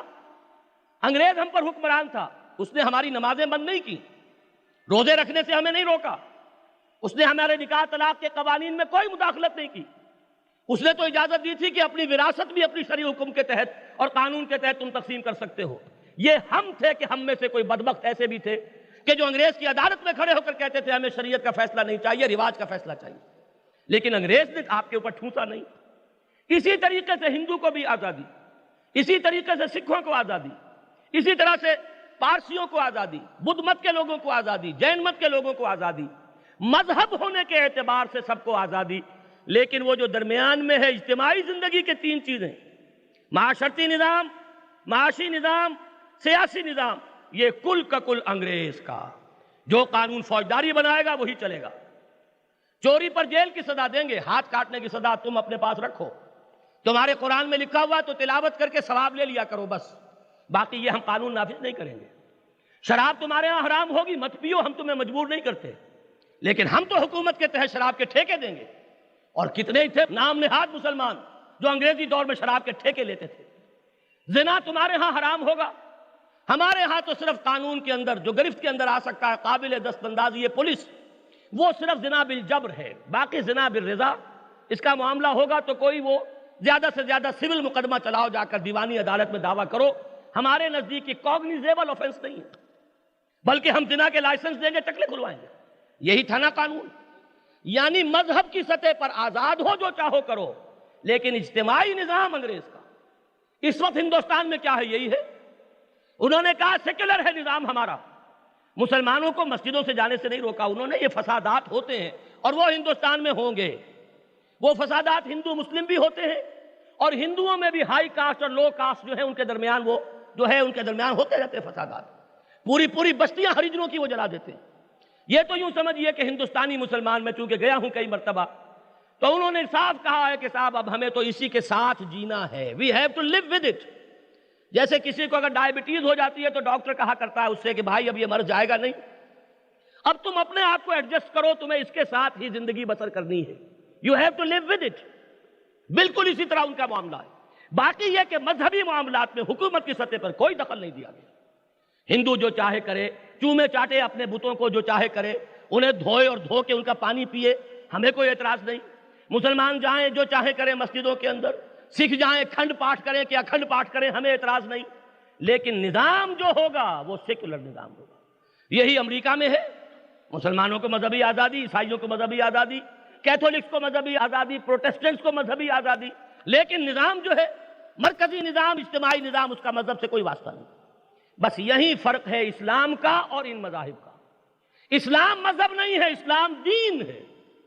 مذہب کا لفظ تو پورے قرآن میں شروع سے آخر تک کھنگال جائیے کہیں آیا ہی نہیں، اور ہمارے ہاں یہ لفظ جو صحیح استعمال ہوتا رہا ہے، صحیح ہوا ہے کس کے لیے؟ مذہب مالکی، مذہب شافعی، مذہب حنبلی، مذہب حنفی، یہ جو فقہی جو ہمارے مسالک ہیں، ان کے بارے میں یہ لفظ اگر استعمال کیا جائے تو درست ہے، مذہب سلفی۔ لیکن یہ کہ اسلام کے لیے لفظ مذہب مس نومر ہے، بہت بڑا مغالطے والا لفظ ہے۔ اسلام دین ہے، اور یہ 6 چیزوں کا مجموعہ ہے۔ اس میں عقائد بھی ہیں جنہیں ہم ایمان کہتے ہیں، اس میں عبادات بھی ہیں، روزہ، نماز اور زکوٰۃ اور حج، اس میں سوشل کسٹمز بھی ہیں، شادی بیاہ اس طرح ہوگی، مردے کی تدفین اور تکفین اس طریقے سے ہوگی، بچہ ہوگا تو عقیقہ ہوگا، یہ ہماری رسومات ہے۔ یہ تینوں چیزیں بھی موجود، اور پھر ایک سماجی نظام بھی ہے، معاشی نظام بھی ہے، سیاسی نظام بھی ہے۔ اسلام مجموعہ ہے ان 6 کی 6 چیزوں کا۔ اور اقیم الدین کا مطلب کیا ہوگا؟ اس پورے نظام کو قائم کرو، رب کی تکبیر کرو، پورے نظام کے اوپر اللہ کی بالادستی، اللہ کا اختیار مطلق نافذ ہو جائے۔ اسی کو کہا گیا ہے 3 مرتبہ قرآن میں، هو الذی ارسل رسولہ بالہدی ودین الحق لیظہرہ علی الدین کلہ۔ سوچو تو صحیح، ہم نے تو اپنے رسول کو بھیجا اس لیے تھا، دین حق دے کر اور الہدیٰ دے کر، کہ وہ غالب کریں اسے کل کے کل نظام زندگی پر، کل کے کل دین پر، تمام اطاعتوں پر غالب اطاعت اللہ کی اطاعت ہو جائے۔ یہ مقصد تھا بعثت محمدی کا علی صاحب الصلاۃ والسلام۔ اور اس کے لیے جو کوشش مکے میں ہو رہی تھی، دعوت، تبلیغ، تربیت، تزکیہ، مدینے میں آنے کے بعد اسی کے لیے تلوار نیام سے نکلی۔ جب وہ تلوار نیام سے باہر آ گئی اور غزوہ بدر ہو گیا پہلا غزوہ، اس کے بعد نازل ہوئی سورہ انفال۔ اس میں وہ آیت مبارکہ آ گئی کہ مسلمانوں، اب جب کہ تمہاری تلواریں نیاموں سے باہر آ گئی ہیں، نیام میں واپس نہیں جائیں گی جب تک کہ تمہارا مشن مکمل نہ ہو جائے، اجتماعی سطح پر توحید کی تکمیل نہ ہو جائے۔ اور وہ کیا ہے؟ قاتلوہم حتی لا تکون فتنۃ ویکون الدین کلہ للہ۔ اب جنگ جاری رکھو جب تک کہ فتنہ اور فساد اور بغاوت بالکل فرو نہ ہو جائے اور دین کل کا کل اللہ کے لیے نہ ہو جائے، زندگی کا کوئی گوشہ اس سے فارغ نہ رہے۔ یہ نہ ہو جیسے آج ہمارے ہاں ہو رہا ہے کہ شریعت کورٹ بھی ہے لیکن اس کے ہاتھ بھی باندھ دیے، فلاں فلاں قوانین کے بارے میں بات نہیں کر سکتے، مالی قوانین کے بارے میں شریعت کورٹ بالکل نہیں بول سکتی، یعنی معاشیات کا دائرہ خارج، شریعت کورٹ کے دائرے سے خارج۔ اور ستم بالائے ستم، آئلی قوانین پر بھی شریعت کورٹ کوئی بات نہیں کر سکتی۔ وہ آئلی قوانین جسے انگریز نے نہیں چھیڑا تھا، وہ آئلی قوانین ہم اپنے دین اور ہم اپنے اپنے مسلک کے مطابق جو ہے کر رہے تھے، نکاح طلاق کے معاملات، اس کو ایک مارشل لا میں صدر ایوب نے جو ہے وہ منکرین حدیث کا مرتب کردہ وہ جو آئلی قوانین ہے اس کو نافذ کیا، اور ہمیشہ سے ہر مارشل لا نے اسے پروٹیکشن دی ہے، یہاں تک کہ موجودہ مارشل لا بھی اسے پروٹیکشن دے رہا ہے۔ یہ صورت نہیں، یکون الدین کلہ للہ، پورا کا پورا دین صرف اللہ کے لیے ہو جائے، کوئی گوشہ جو ہے اس سے باہر نہ رہے، کوئی پہلو زندگی کا اس سے مستثنیٰ نہ رہے، انسانی زندگی ایک کل کی حیثیت سے اللہ کی اطاعت کے تابع ہوگا۔ یہ ہے توحید عملی اجتماعی سطح پر۔ اب ان دونوں توحیدوں کو ذہن میں رکھیے۔ انفرادی سطح پر اللہ کا بندہ بننا، فاعبد اللہ مخلصا لہ الدین، اللہ کی بندگی کرو، پرستش کرو، اپنی اطاعت کو اس کے لیے خالص کرتے ہو۔ اجتماعی سطح پر ان اقیم الدین، دین کو قائم کرو، تکبیر رب کرو، اللہ کی بڑائی نافذ کرو۔ اس کے لیے مسلسل جد و جہد، اس کے لیے مسلسل کشمکش درکار ہے۔ اس کے لیے عنوان ہمارے ہاں کیا ہے؟ جہاد۔ اور یہ جہاد جو ہے پہلے سطح پر بھی ہوگا اور آخری سطح پر بھی ہوگا اور درمیان میں بھی ہوگا۔ انفرادی سطح پر یہ جہاد کس کے خلاف ہوگا؟ سب سے پہلے اپنے نفس کے خلاف ہوگا۔ یہ نفس ہے کہ جو ہم سے اللہ تعالیٰ کے احکام توڑواتا ہے۔ اس نفس ہی کے تقاضے ہیں جن کے ہاتھوں مجبور ہو کر حرام میں ہم منہ مارتے ہیں۔ پھر یہ کہ اس نفس کے اندر پھونکے مارنے والا وہ شیطان لعین ہے، الذی یوسوس فی صدور الناس من الجنۃ والناس۔ اور تیسرے ایک بگڑا ہوا معاشرہ ہے، اس معاشرے کا دباؤ بھی ہے کہ غلط راستے پر چلو۔ کوئی شخص اگر رشوت لے رہا تھا، آج اسے اللہ توفیق دے توبہ کرنے کی، اور وہ گھر میں بھی اعلان کر دے کہ میں اب تنخواہ پر گزارا کرنا ہوگا، تو بتائیے سب سے پہلے محاذ جنگ کہاں کھلے گا؟ خود گھر میں کھلے گا۔ یہ آپ ہی کو تقویٰ کا ہیضہ ہو گیا ہے، فلاں بھی ہے 5 وقت کی نماز بھی پڑھتا ہے، باقی ہر طرح کا کام بھی کرتا ہے، فلاں بھی ہے وہ تو عمرے کرتا ہے ہر سال اور حج کرتا ہے، لیکن اس کے ہاں یہ بھی ہے، یہ بھی ہے، یہ بھی ہے، پتہ نہیں آپ کو تقویٰ کا ہیضہ ہو گیا ہے۔ یہ سارا فساد گھر سے شروع ہو جائے گا۔ والدین ناراض ہوں گے۔ والدین کا تو آپ کو معلوم ہے کہ اپنی نوجوان اولاد کو اس پیٹرو ڈالر یا ڈالر کے لالچ میں 7 سمندر پار بھیجنے کے لیے تیار ہے، لیکن کسی دینی کام کے لیے بھی ذرا 2-4 روز کے لیے اجازت مانگ کر دیکھیے، معلوم ہوگا صاف انکار۔ اب سارے یاد آ جائیں گے، بھائی تمہارے سامنے حقوق العباد ہونے چاہیے، حقوق العباد تو دین میں مقدم ہے۔ اچھا یہ حقوق العباد، شادی کر دی ہے بیٹے کی اور نوجوان اس کی بہو یہاں ہے اور سال کے بعد وہ آ رہا ہے، فتنے پیدا ہوں گے کہ نہیں ہوں گے؟ اس کے اندر گندگیاں جو ہے جنم لیں گی کہ نہیں لیں گی؟ لیکن پیٹرو ڈالر ہے اور ڈالر ہے، اس کی چمک دمک ہے، اس کی رونق ہے، اس کی وجہ سے یہ سب کچھ کرنے کو تیار ہیں۔ لیکن یہ کہ دین کے کسی کام کے لیے ذرا 2 سال مانگیے، والدین سے اجازت لیجئے، ابا جان آپ نے مجھے MBBS کرا دیا، آپ نے مجھے BSc انجینئرنگ کرا دیا، سب کچھ آپ نے پڑھایا، اپنا پیسہ خرچ کیا، اب میں یہ چاہتا ہوں کہ کمی رہ گئی ہے 2 سال، میں دین کی نظر کر دوں، دین کو سمجھ لوں۔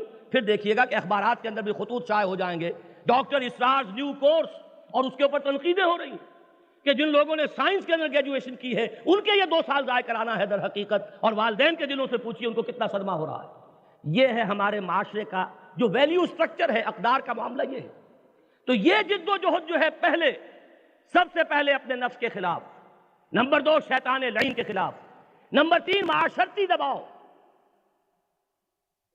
سب سے پہلے اپنے نفس کے خلاف، نمبر 2 شیطان لعین کے خلاف، نمبر 3 معاشرتی دباؤ۔ آپ کو معلوم ہے اگر کوئی موب، کوئی ہجوم ایک خاص سمت میں چل رہا ہو، آپ اگر اس کے ساتھ ہی چلیں گے تو آپ کو زور لگانا ہی نہیں پڑتا، وہ تو ہجوم آپ کو خود لے جائے گا۔ اور اگر کہیں ہجوم کے خلاف جانا ہو، وہ ادھر جا رہا ہے، آپ ادھر جانا چاہیں، تب پتہ چلے گا کہ کتنا زور لگانا پڑتا ہے۔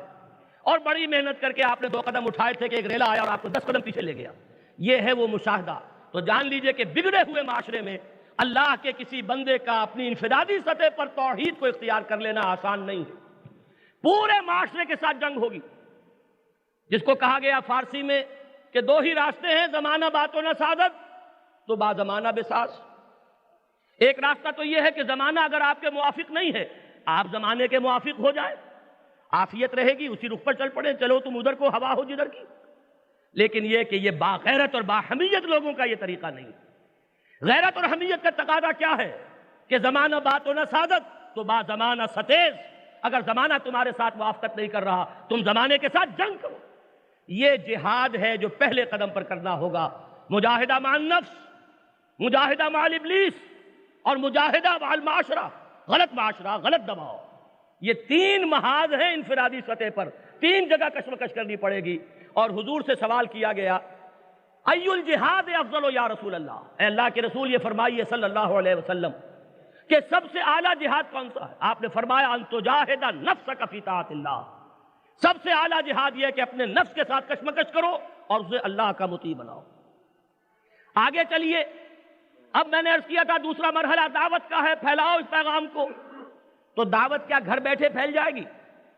آپ اپنے کاروبار میں مگن رہیں، آپ اپنے پروفیشن کو اپنا سارا وقت دے رہے ہو، آپ نے اپنی ساری توانائیاں جو ہے پیسہ کمانے کے لیے لگائی ہوئی ہو، تو یہ دعوت خود بخود کیسے پھیل جائے گی؟ یہ دعوت تو پھیلتی ہے وقت لگانے سے۔ ہر سطح پر دعوت دینی ہوگی، عوام الناس کی سطح پر ایک واعظ اور دل نشین پیرائے میں اخلاص کے ساتھ کہی ہوئی بات، اس کا بھی نتیجہ نکلے گا۔ اور اعلیٰ ترین علمی سطح پر علمی انداز میں بات کرنی ہوگی، کلم الناس علی قدر عقولہم۔ ان کو اگر آپ نے واعظ پلانا شروع کر دیا تو وہ زیر لب مسکراتے رہیں گے کہ یہ کیا فرما رہے ہیں مولوی صاحب، انہیں دنیا کا کچھ پتہ ہی نہیں، انہوں نے نہ برٹرینڈ رسل کو پڑھا، نہ مارکس کو پڑھا، نہ لینن کو پڑھا، نہ فرائڈ کو پڑھا، نہ ڈارون کو پڑھا، انہیں کیا پتہ دنیا کا، یہ واعظ کہہ رہے ہیں۔ ان کی سطح پر انہی کے مطابق توڑ آپ کو فراہم کرنا ہوگا، جیسا زہر ویسا تریاق۔ تو ہر سطح کے لوگ درکار ہیں اس دعوت کے میدان میں، تن من دھن لگا دیں اللہ کے دین کا بول بالا کرنے کے لیے، اور اس کے لیے دعوت، تبلیغ، اللہ کے پیغام کو پھیلانا۔ اسی کے لیے فرمایا حضور نے حضرت عثمان سے جو روایت ہے رضی اللہ تعالی عنہ وصلی اللہ علیہ وسلم، خیرکم من تعلم القرآن وعلمہ، تم میں سے بہترین لوگ وہ ہیں جو قرآن سیکھیں اور سکھائیں، قرآن پڑھیں اور پڑھائیں۔ یہ سیکھنا سکھانا محض تجوید کے لیول پر بھی ہے، اس کی نفی نہیں ہے، حفظ بھی اس میں شامل ہے، اس کی نفی نہیں ہے، لیکن اس کے ساتھ ساتھ اس کے معانی، اس کے مفاہیم، انسانی زندگی کے مختلف پہلوؤں کے لیے اس کی ہدایت اور رہنمائی، اگر یہ آپ پیش نہیں کرتے تو پھر قرآن کے تعلیم و تعلم کا حق ادا نہیں ہوتا۔ ہر دور کی ایک عقلی سطح پر قرآن کا ابلاغ اور تبلیغ کرنی ہوگی، اور اگر یہ نہیں کر سکیں گے تو ہمارا وہ جو ہے ذمہ داری جو ہے ہماری بحیثیت امت مسلمہ وہ ادا نہیں ہوگی۔ تو یہاں جان اور مال کھپائیں گے، یہ جہاد کی دوسری منزل ہو گئی۔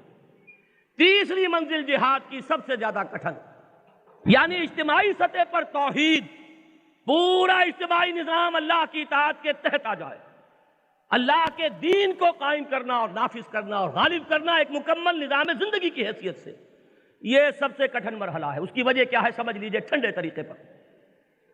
اس دنیا میں کہیں بھی کوئی 1 انچ جگہ خالی نہیں ہے جہاں کوئی نہ کوئی نظام قائم نہ ہو، یا ملوکیت کا نظام ہوگا، یا جمہوریت کا نظام ہوگا، یا کوئی آمریت کا نظام ہوگا، کوئی مارشل لا کا نظام ہوگا، یا یہ کہ معاشی سطح پر کیپٹلزم ہوگا، یا سوشلزم ہوگا، کمیونزم ہوگا، کچھ نہ کچھ تو ہوگا، خلا تو ہے نہیں۔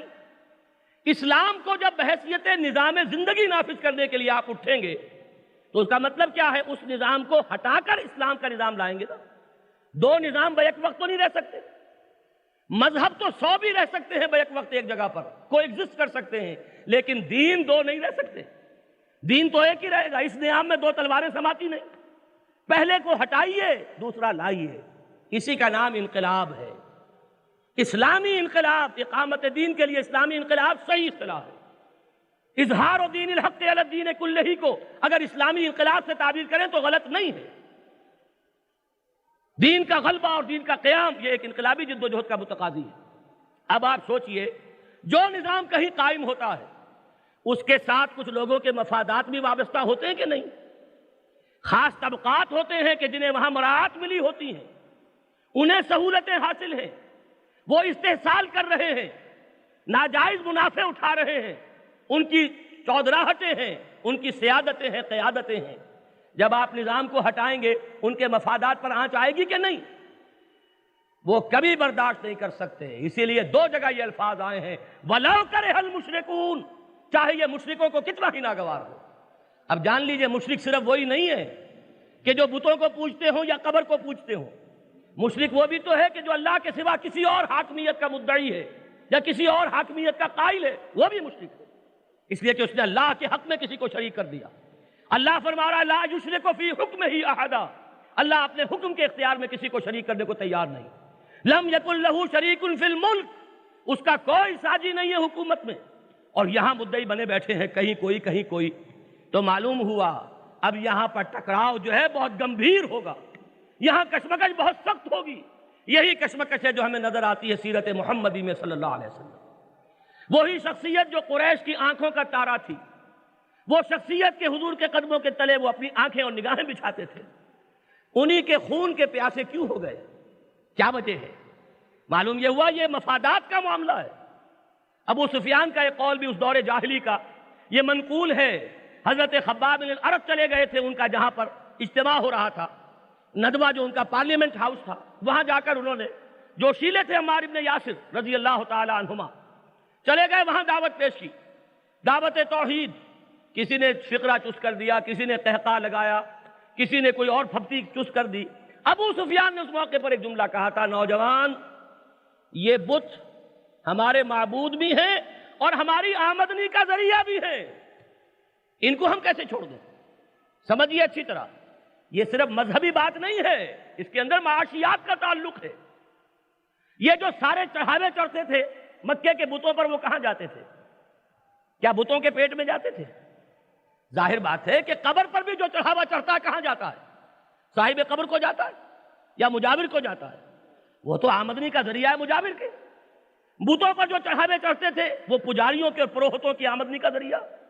سومناتھ کا منظر جب توڑا ہے محمود غزنوی نے، تو جو اس کے جو تہخانے تھے اس میں سے جو انبار نکلے ہیں دولت کے، یہ وہی چڑھاوے تھے. کن کے پاس تھے؟ پجاریوں کے پاس، پروہتوں کے پاس، پنڈتوں کے پاس. تو یہ بات جان لیجئے کہ ابو سفیان نے یہی بات کہی ہے ہماری آمدنی کا ذریعہ. ایک سارے ملک سے لوگ آتے ہیں یہاں پر چڑھاوے چڑھاتے ہیں، تو جاتے کہاں ہیں؟ ہمارے پاس. اور اصل بات ایک اور ہے، اسے سمجھ لیں. یہ چیزیں اصل میں اس اعتبار سے ان پر غور نہیں ہوتا. اصل صورت یہ تھی کہ قریش کو مشرق اور مغرب کی تجارت کے مابین ایک اہم لنک کی حیثیت حاصل ہو گئی تھی.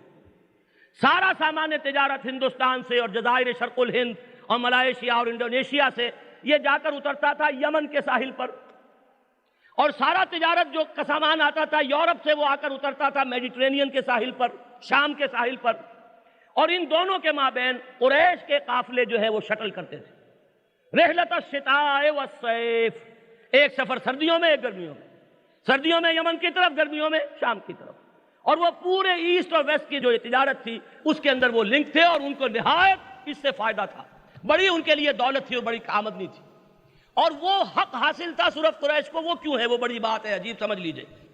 آپ سوچ سکتے ہیں نا کہ عرب میں دوسرے قبیلے بھی تھے، وہ یہ کام کیوں نہیں کرتے تھے؟ یہی دولت ان کو بھی ملتی، کم سے کم حصہ رسدی انہیں بھی کچھ مل جاتا. وہ نہیں کر سکتے تھے. کیوں؟ کہ عرب میں تھا قتل و غارت گری جو ہے یہی لا آف دی لینڈ، اسی کو آرڈر آف دی ڈے کہیے. کوئی قافلہ بچ کر نہیں جا سکتا، لوٹ لیا جائے گا، سوائے قریش کے قافلے کے. کیوں؟ قریش کے پاس ان کے خدا بطور یرغمالی رکھے ہوئے تھے. یہ 360 بت کن کے تھے؟ سارے قریش کے تو نہیں تھے. تمام قبیلوں کے خدا وہاں، وہ تو یرغمالی ہے ان کے پاس. تو اب قریش کے قافلے پر حملہ کیسے کریں؟ وہ ان کے معبودوں کی گردن نہیں مڑوڑ دیں گے، ان کو اٹھا کر چکنا چور نہ کر دیں گے، یا یہ کہ کم سے کم خانہ کعبہ سے وہ ان کو جو ہے نکال باہر نہیں کریں گے. لہذا قریش کے قافلے کو اس بت پرستی کی وجہ سے، کیونکہ ان کے بت جو ہیں ان کی کسٹڈی میں تھے، انہیں ایک تحفظ حاصل تھا، ان کے قافلے پر کوئی حملہ نہیں ہو سکتا تھا. یہی وجہ ہے کہ ساری تجارت ان کے ہاتھ میں تھی، ان کے پاس مونوپلی تھی ایسٹ اینڈ ویسٹ ٹریڈ کی. یہ ساری چیزیں ختم ہوتی ہیں اگر ان معبودوں کو وہ باطل کہہ دیا جائے، ہٹا دیا جائے. لہذا یہ معاملہ صرف کوئی مذہبی عقیدے کا نہیں تھا، اس میں سیاسی معاملہ، اس میں معاشی معاملہ، یہ بھی دونوں کے دونوں شریک تھے. یہ ہے وہ بات کہ اس کے نتیجے میں کشمکش ہوتی ہے شدید. اور یہ مرحلہ وہ ہے جہاں جب تک کہ ایک ایسی جماعت نہ ہو جسے قرآن کہتا ہے بنیان مرصوص، جس کو فرمایا گیا ہے سورہ فتح کے آخر میں محمد الرسول اللہ والذین معہ اشداء علی الکفار رحماء بینہم. اور یہ جماعت بھی کیسی؟ جس میں سم و طاعت والا ڈسپلن ہو کہ سنو اور مانو، حکم دیا جائے اور تسلیم کیا جائے. There is not to reason why, there is but to do and die. چونو چرا نہیں کر سکتے، جو حکم دیا جائے کرو. جب تک ایسی جماعت نہ ہو اس وقت تک اقامت دین کا کام نہیں ہو سکتا، اسلامی انقلاب کا مرحلہ سر نہیں کیا جا سکتا. یہ ہے وہ بات جو میں نے اس حدیث کے حوالے سے آپ کے سامنے رکھی ہے. خدا کے لیے یاد کر کے اٹھیے گا اس کو. مشکات شریف میں باب الامارہ میں یہ روایت موجود ہے. کس کے حوالے سے؟ امام احمد ابن حنبل کی مسند اور جامع ترمذی کے حوالے سے رحمہم اللہ. راوی کون؟ حضرت حارث اشعری. کیا فرماتے ہیں حضور؟ انی آمرکم بخمس، مسلمانوں میں تمہیں 5 باتوں کا حکم دیتا ہوں. ایک روایت میں اضافی الفاظ ہیں اللہ امرنی بہن، اللہ نے مجھے ان کا حکم دیا. ویسے تو حضور کا جو بھی حکم ہے اللہ کی طرف سے ہے، ما ینطق عن الہوی ان ہوا الا وحی یوحی. لیکن یہ ہے کہ جہاں زور دینا مقصود ہو تو وہاں اس کی وضاحت بھی ہو جاتی ہے کہ یہ میں اپنی طرف سے نہیں کہہ رہا، اللہ کا پیغام پہنچا رہا ہوں. وہ 5 باتیں کیا ہیں؟ بالجماعت والسمع والطاعت والہجرت والجہاد فی سبیل اللہ. ہجرت اور جہاد یہ تو ہے مقصود. جماعت کس لیے قائم کرنی ہے؟ ہجرت اور جہاد کے لیے. جہاد کے 3 لیول میں بیان کر چکا. جہاد مع النفس، دعوت و تبلیغ کے لیے جان اور مال کا کھپانا اور وقت لگانا، اور اللہ کے دین کے غلبے کے لیے نقد جان ہتھیلی پر رکھ کر میدان میں آ جانا، باطل کو للکارنا اور نظام باطل کو بے قبول سے اکھیڑ کر اور اللہ کے دین کو قائم کرنے کی جد و جہد. یہ جہاد کے 3 مراحل ہیں. اسی طریقے سے ہجرت کے بارے میں بھی ایک مغالطہ ہے. ہجرت کو شاید آپ سمجھتے ہیں کہ صرف وطن کو چھوڑنے کا نام ہجرت ہے. حضور سے پوچھئے، حضور سے پوچھا گیا تھا ای الہجرت افضل یا رسول اللہ، اے اللہ کے رسول سب سے افضل ہجرت کون سی ہے؟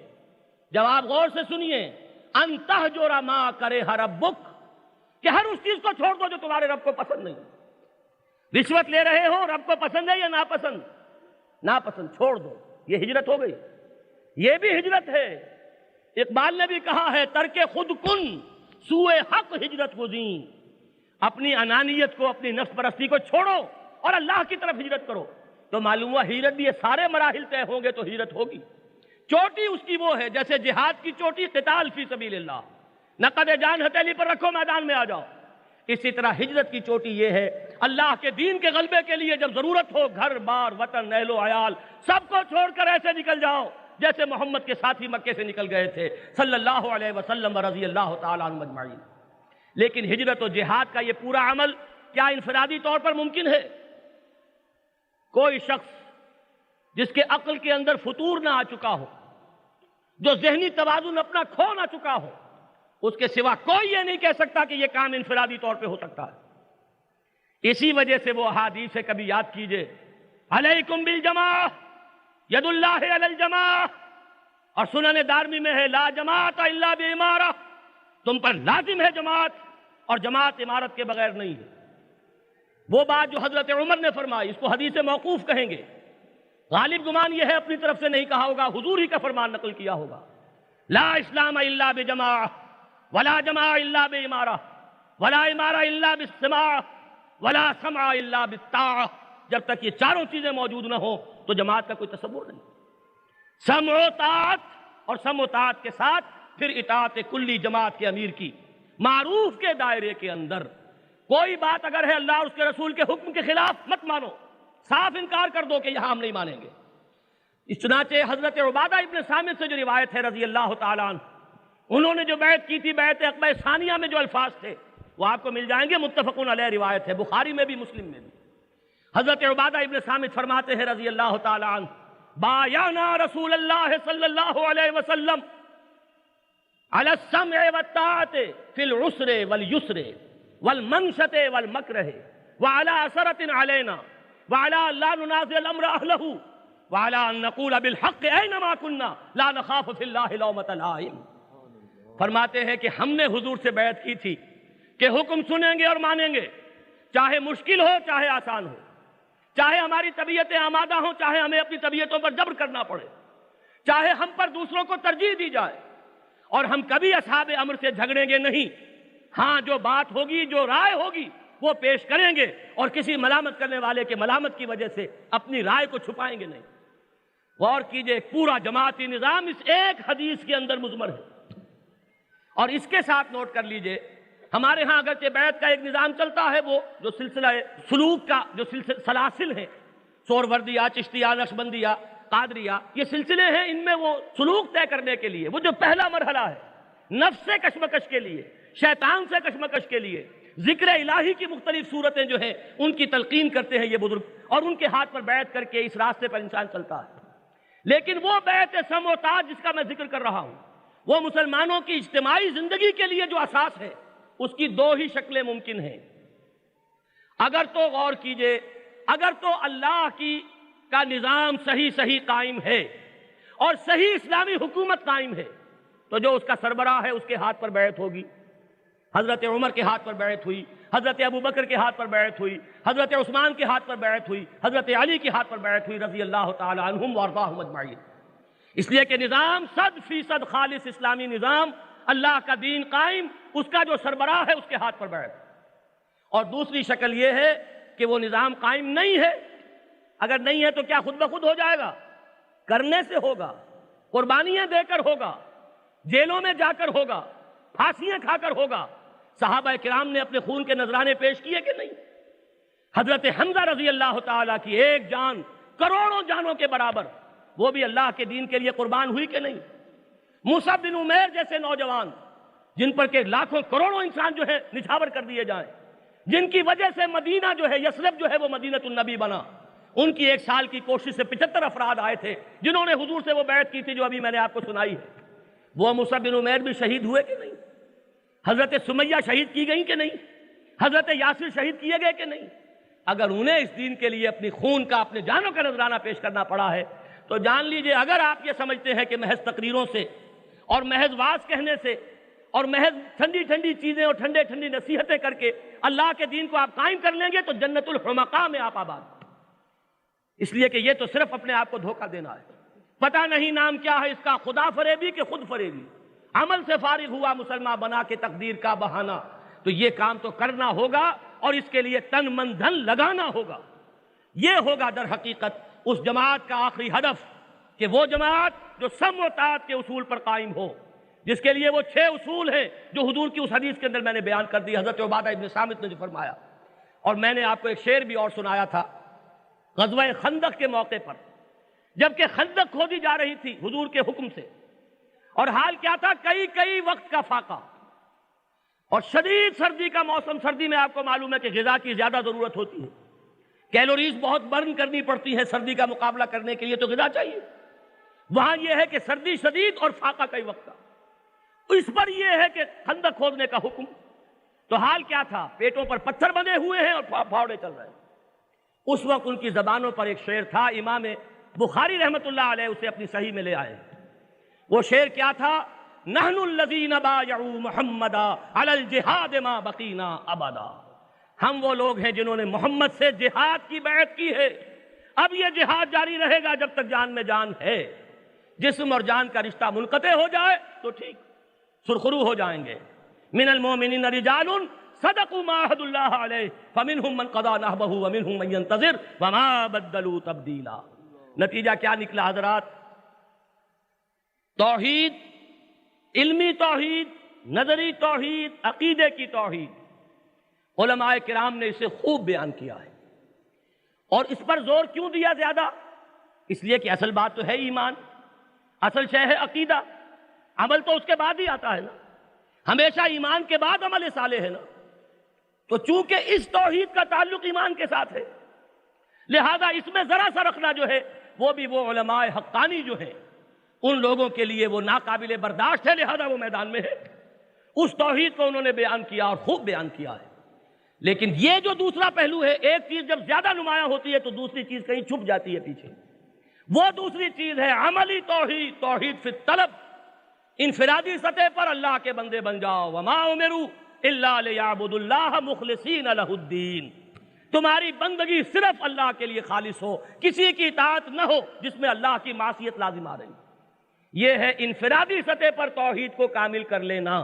جو کر لے بہت بڑی بات ہے۔ اسی کے بارے میں اقبال نے کہا ہے کہ چمی گویم مسلمانم بے لرزم کہ دانم مشکلات لا الہ۔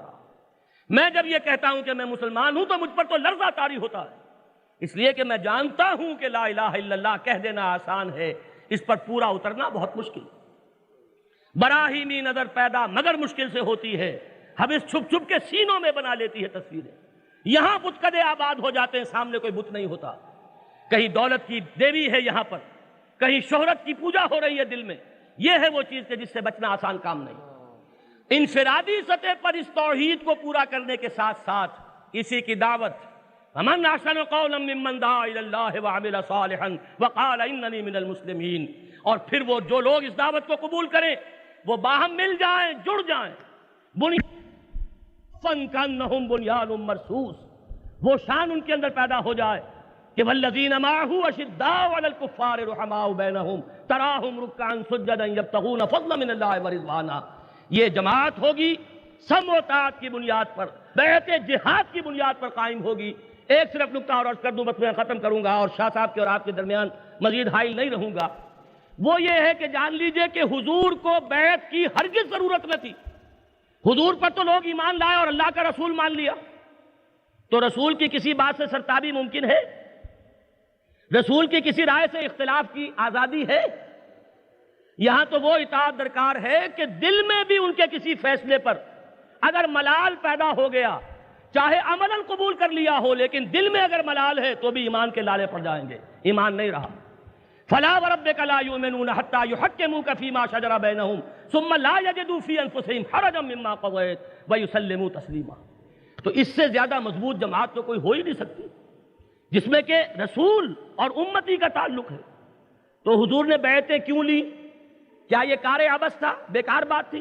سوچئے جن 1400 حضرات سے حضور نے بیعت لی ہے کتنا وقت لگا ہوگا ایک ایک سے ہاتھ پر ہاتھ رکھ کر جو بیعت لی گئی۔ 1400 افراد جس کا ذکر قرآن مجید میں ہے سورہ فتح میں، لَقَدْ رَضِيَ اللَّهُ عَنِ الْمُؤْمِنِينَ إِذْ يُبَايِعُونَكَ تَحْتَ الشَّجَرَةِ۔ اللہ راضی ہو گیا ان اہل ایمان سے، اے نبی، جو آپ سے بیعت کر رہے تھے درخت کے نیچے۔ تو یہ کیوں لی بیعت؟ سوچئے وہ 1400 افراد اگر حضور بیعت نہ لیتے اور اعلان جنگ کر دیتے تو کوئی ایک بھی وہاں پیٹھ دکھا دیتا؟ ان 1400 میں کوئی ایک بھی ایسا تھا؟ پھر بیعت کیوں لے رہے؟ یہ ہے در حقیقت آئندہ کی رہنمائی کے لیے۔ جو کام بھی آگے ہوگا، اب کوئی رسول تو آنا نہیں، کوئی نبی حضور کے بعد آنے والا نہیں تھا۔ جتنے ہیں جھوٹے کذاب دجال، 30 کا ہنسا بھی آیا ہے، بہرحال وہ جتنے بھی ہیں وہ جھوٹے کذاب دجال، نبی تو آنے والا نہیں۔ تو امتی اور نبی اور رسول کا رشتہ تو اب قائم نہیں ہوگا، وہ تو قائم ہو چکا محمد الرسول اللہ کے ساتھ۔ اب جماعتی نظم کیسے قائم ہوگا؟ اس آئندہ کے لیے جماعتی نظم کے لیے بنیاد ہے بیعت، جو محمد الرسول اللہ صلی اللہ علیہ وسلم نے ہماری رہنمائی کے لیے جو ہے عمل کیا، تاکہ اس سنت کو اپناتے ہوئے اسی بنیاد پر وہ جماعت قائم کی جائے۔ بیعت جہاد کی بنیاد پر جماعت، معاف کیجئے گا یہ جمعیتوں وغیرہ کے میں قائل نہیں ہوں، جماعت، یہ جمعیت کا لفظ جو ہے ذرا کچھ ہلکا کر دینے والی بات ہے، جبکہ ہمارے لیے تو لفظ جماعت ہے اور اس کے لیے بیعت ہے، بیعت کی بنیاد پر جماعت۔ یہ صدارت وغیرہ کہاں سے آیا؟ یہ سیکریٹری اور صدارت اور 2 سال کے بعد انتخاب اور 5 سال کے بعد انتخاب، کوئی اللہ کا بندہ مجھے قرآن سے یا حدیث سے یا ہماری جو قرون اولا ہیں جنہیں مشہود لہا بالخیر جن کو قرار دیا گیا ہے ان سے کوئی اس کے لیے سند لے آئے؟ میں یہ جانتا ہوں کہ اس طریقے تنظیم کو چھوڑ کر ہم اس کی برکتوں سے محروم ہو گئے، اس لیے کہ ہمیں جو سنت نے دیا تھا طریقہ وہ تو جہاد کا طریقہ تھا، وہ تو بیعت کا طریقہ تھا۔ اور ہمارے اس بر صغیر میں صرف 150 سال پہلے کی بات ہے، اس سے زائد تو نہیں۔ 1831 میں وہ شہادت بالا کوٹ کا وہ سانحہ پیش آیا ہے۔ کل 150 برس، 153 برس ہوئے، اور وہ دعوت اور وہ جہاد کا غلغلہ، اور کہاں سے لوگ چل کر کہاں پہنچے، کہاں رائے بریلی، لکھنؤ سے 40-50 میل آگے، سارا ریگستان جو ہے راجپوتانے کا کراس کر کے سارا سندھ کا ریگزار کراس کر کے، سارا افغانستان کراس کر کے، کیونکہ یہاں تو شکا شاہی تھی، یہاں سے کیسے گزر سکتے تھے وہ؟ یہاں تو سکھوں کی حکومت تھی، ان کے بے پناہ مظالم تھے مسلمانوں پر، اور سب سے پہلے ان کا یہی تھا عزم کہ سکھوں سے جہاد کر کے مسلمانوں کو ان کے مظالم سے جو ہے چھٹکارا دلایا جائے۔ کہاں پہنچے؟ سرحد میں۔ لیکن وہاں کچھ مولویوں کے فتوے، کچھ ملاؤں کے ان کی مخالفت جو انہوں نے کی، اور قوانین کی غداری، اس کا نتیجہ یہ نکلا سکھوں سے کسی مارکے میں انہوں نے شکست نہیں کھائی، شکست کھائی تو اپنوں سے کھائی۔ دیکھا جو تیر کھا کے کمی گاہ کی طرف، اپنے ہی دوستوں سے ملاقات ہو گئی۔ اپنوں کی غداری کے نتیجے میں وہ سینکڑوں لوگ، وہ قدسی الصفات جماعت کہ میرا یہ دعویٰ ہے، میرے مطالعے کی حد تک صحابہ کرام کے بعد کوئی جماعتی سطح پر اتنا خالص اسلامی جہاد اور تقوی اور دینداری کے اتنے خالص معیارات کے اوپر کوئی جماعت مجھے نظر نہیں آتی۔ افراد ہیں بہت عظمت کے حامل، لیکن جماعتی سطح پر، اجتماعی سطح پر اس جیسی مقدس جماعت اور کوئی نظر نہیں آتی۔ اور ان کی ایک ہی چیز تھی بیعت جہاد، جس پر کہ لوگ ان کے ساتھ جڑے، اور پھر انہوں نے اپنی زندگیاں جو ہے وہ اس کے لیے نچھاور کر دی۔ شاہ اسماعیل شہید، شاہ ولی اللہ کے پوتے، سید احمد صاحب سے 6 سال بڑے، ایک کتاب بھی سید صاحب نے ان سے پڑھی تھی، اس اعتبار سے شاہ اسماعیل استاد ہیں اور سید احمد جو ہیں وہ شاگرد ہیں۔ لیکن جب جہاد کا غلغلہ جو ہے اللہ نے ان کے سینے کے اندر جب اس جذبے کو، ارادے کو ابھارا ہے، اور سید احمد جب کھڑے ہوئے ہیں تو ان کے ہاتھ پر بیعت کرنے والے یہ شاہ اسماعیل شہید بھی ہیں۔ اور کس طرح نبھایا ہے انہوں نے، وہ قلم کا دھنی، زبان کا دھنی، علم کا شہ سوار، وہ تقویت الایمان کا جو مصنف ہے، منصب امامت کا مصنف، اور یہ تو اپنی جگہ ہے۔ وہ جو کتاب ابقات ہے ان کی تصوف اور فلسفے کے موضوع پر، جس کو پڑھنے والے آج علماء بھی کم رہ گئے ہیں، ایسا بڑا عالم، اور اس نے جو ہے اپنی گردن کٹوائی ہے جو بیعت کی تھی، نحن الذین بایعوا محمدا علی الجہاد ما بقینا ابدا، اسی کی ایک شان انہوں نے اپنی زندگی کے اندر دکھا دی۔ اس کے بعد سے وہ جو اقبال نے کہا تھا حضرت مجدد کی قبر پر حاضر ہو کر، حاضر ہوا میں شیخ مجدد کی لحد پر، وہ جو اس نے شکوہ کیا تھا کہ 300 سال سے ہیں ہند کے میخانے بند، 300 سال سے یہ میخانہ بند ہے۔ میں یہ کہتا ہوں یہ جہاد کا وہ سلسلہ، اللہ کے دین کے غلبے کے لیے جہاد اور اس کے لیے بیعت کی بنیاد پر ایک جماعت سموتات والی جماعت، یہ غلغلہ جو ہے اس کے بعد 150 برس بیت گئے، وہ اب نظر نہیں آ رہا۔ اس صدی میں علماء کی اکثر جماعتیں ضمیمہ بنی ہیں، یا کانگریس کا ضمیمہ بن گئی یا مسلم لیگ کا ضمیمہ بن گئی۔ اب بھی کوئی MRD کا ضمیمہ ہے اور کوئی حکومت کا ضمیمہ ہے، کوئی اپنی نظم پر، اپنی جماعت، اپنی طاقت کی بنیاد پر۔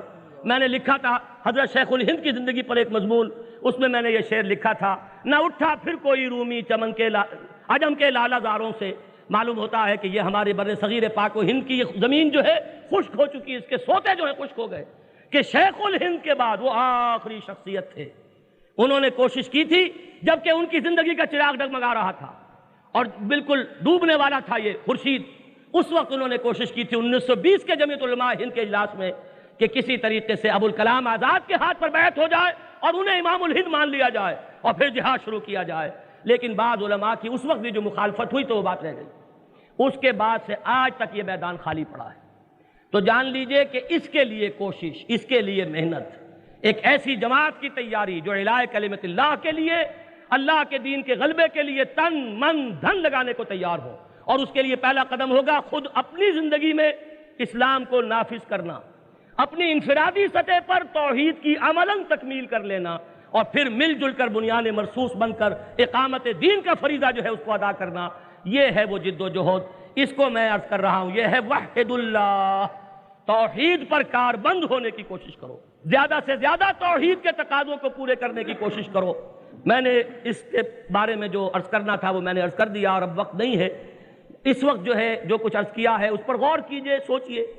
تقریریں کروانے والے بے شمار ہیں، اور وہ ہر طریقے سے ہمارے ہاں آ کے تقریر کر جائیے اپنی محفلیں سنوارنے کے لیے، وہ لوگوں کو بلانا جو ہے، لیکن یہ کہ نہ وہ تعاون کریں گے نہ آگے بڑھیں گے، ہر شخص جہاں کھڑا ہے وہیں کھڑا رہے گا، زنی جنبت نہ جنبت گل محمد۔ تو اس طرح کی تقریریں کرنے کا تو میرا زندگی جو ہے کا معاملہ نہیں ہے، البتہ اس دعوت کو لے کر کھڑا ہوا ہوں، اور من انصاری اللہ اس کی صدا جو ہے لگا رہا ہوں۔ اگر تو مجھ پر اعتماد ہو میرا ساتھ دیجئے، نہیں ہے تو خود کھڑے ہو جائیے، اللہ کا نام لیجئے، اس لیے کہ یہ صرف نبی کا معاملہ ہوتا ہے کہ وہ شخصاً مطاع ہے، مفترض الطاعہ ہے، اس کی بات لازماً ماننی ہے۔ غیر نبی کا یہ معاملہ نہیں ہے۔ اگر آپ کا دل ٹھکے اطمینان ہو، اعتماد ہو، ساتھ دیجئے، نہیں تو خود کھڑے ہو جائیے، یا کسی اور چلتے ہوئے قافلے پر اگر آپ کو اطمینان ہو کہ یہ قافلہ اقامت دین کے لیے صحیح نہج پر کام کر رہا ہے، اس میں شریک ہو جائیے۔ البتہ آنکھیں اور کان کھلے رکھیے، غور کرتے رہیے، سوچتے رہیے، ہے جستجو کے خوب سے ہے خوب تر کہاں۔ اللہ تعالیٰ مجھے اور آپ کو توحید پر بتمام و کمال کاربند ہونے کی توفیق عطا فرمائے۔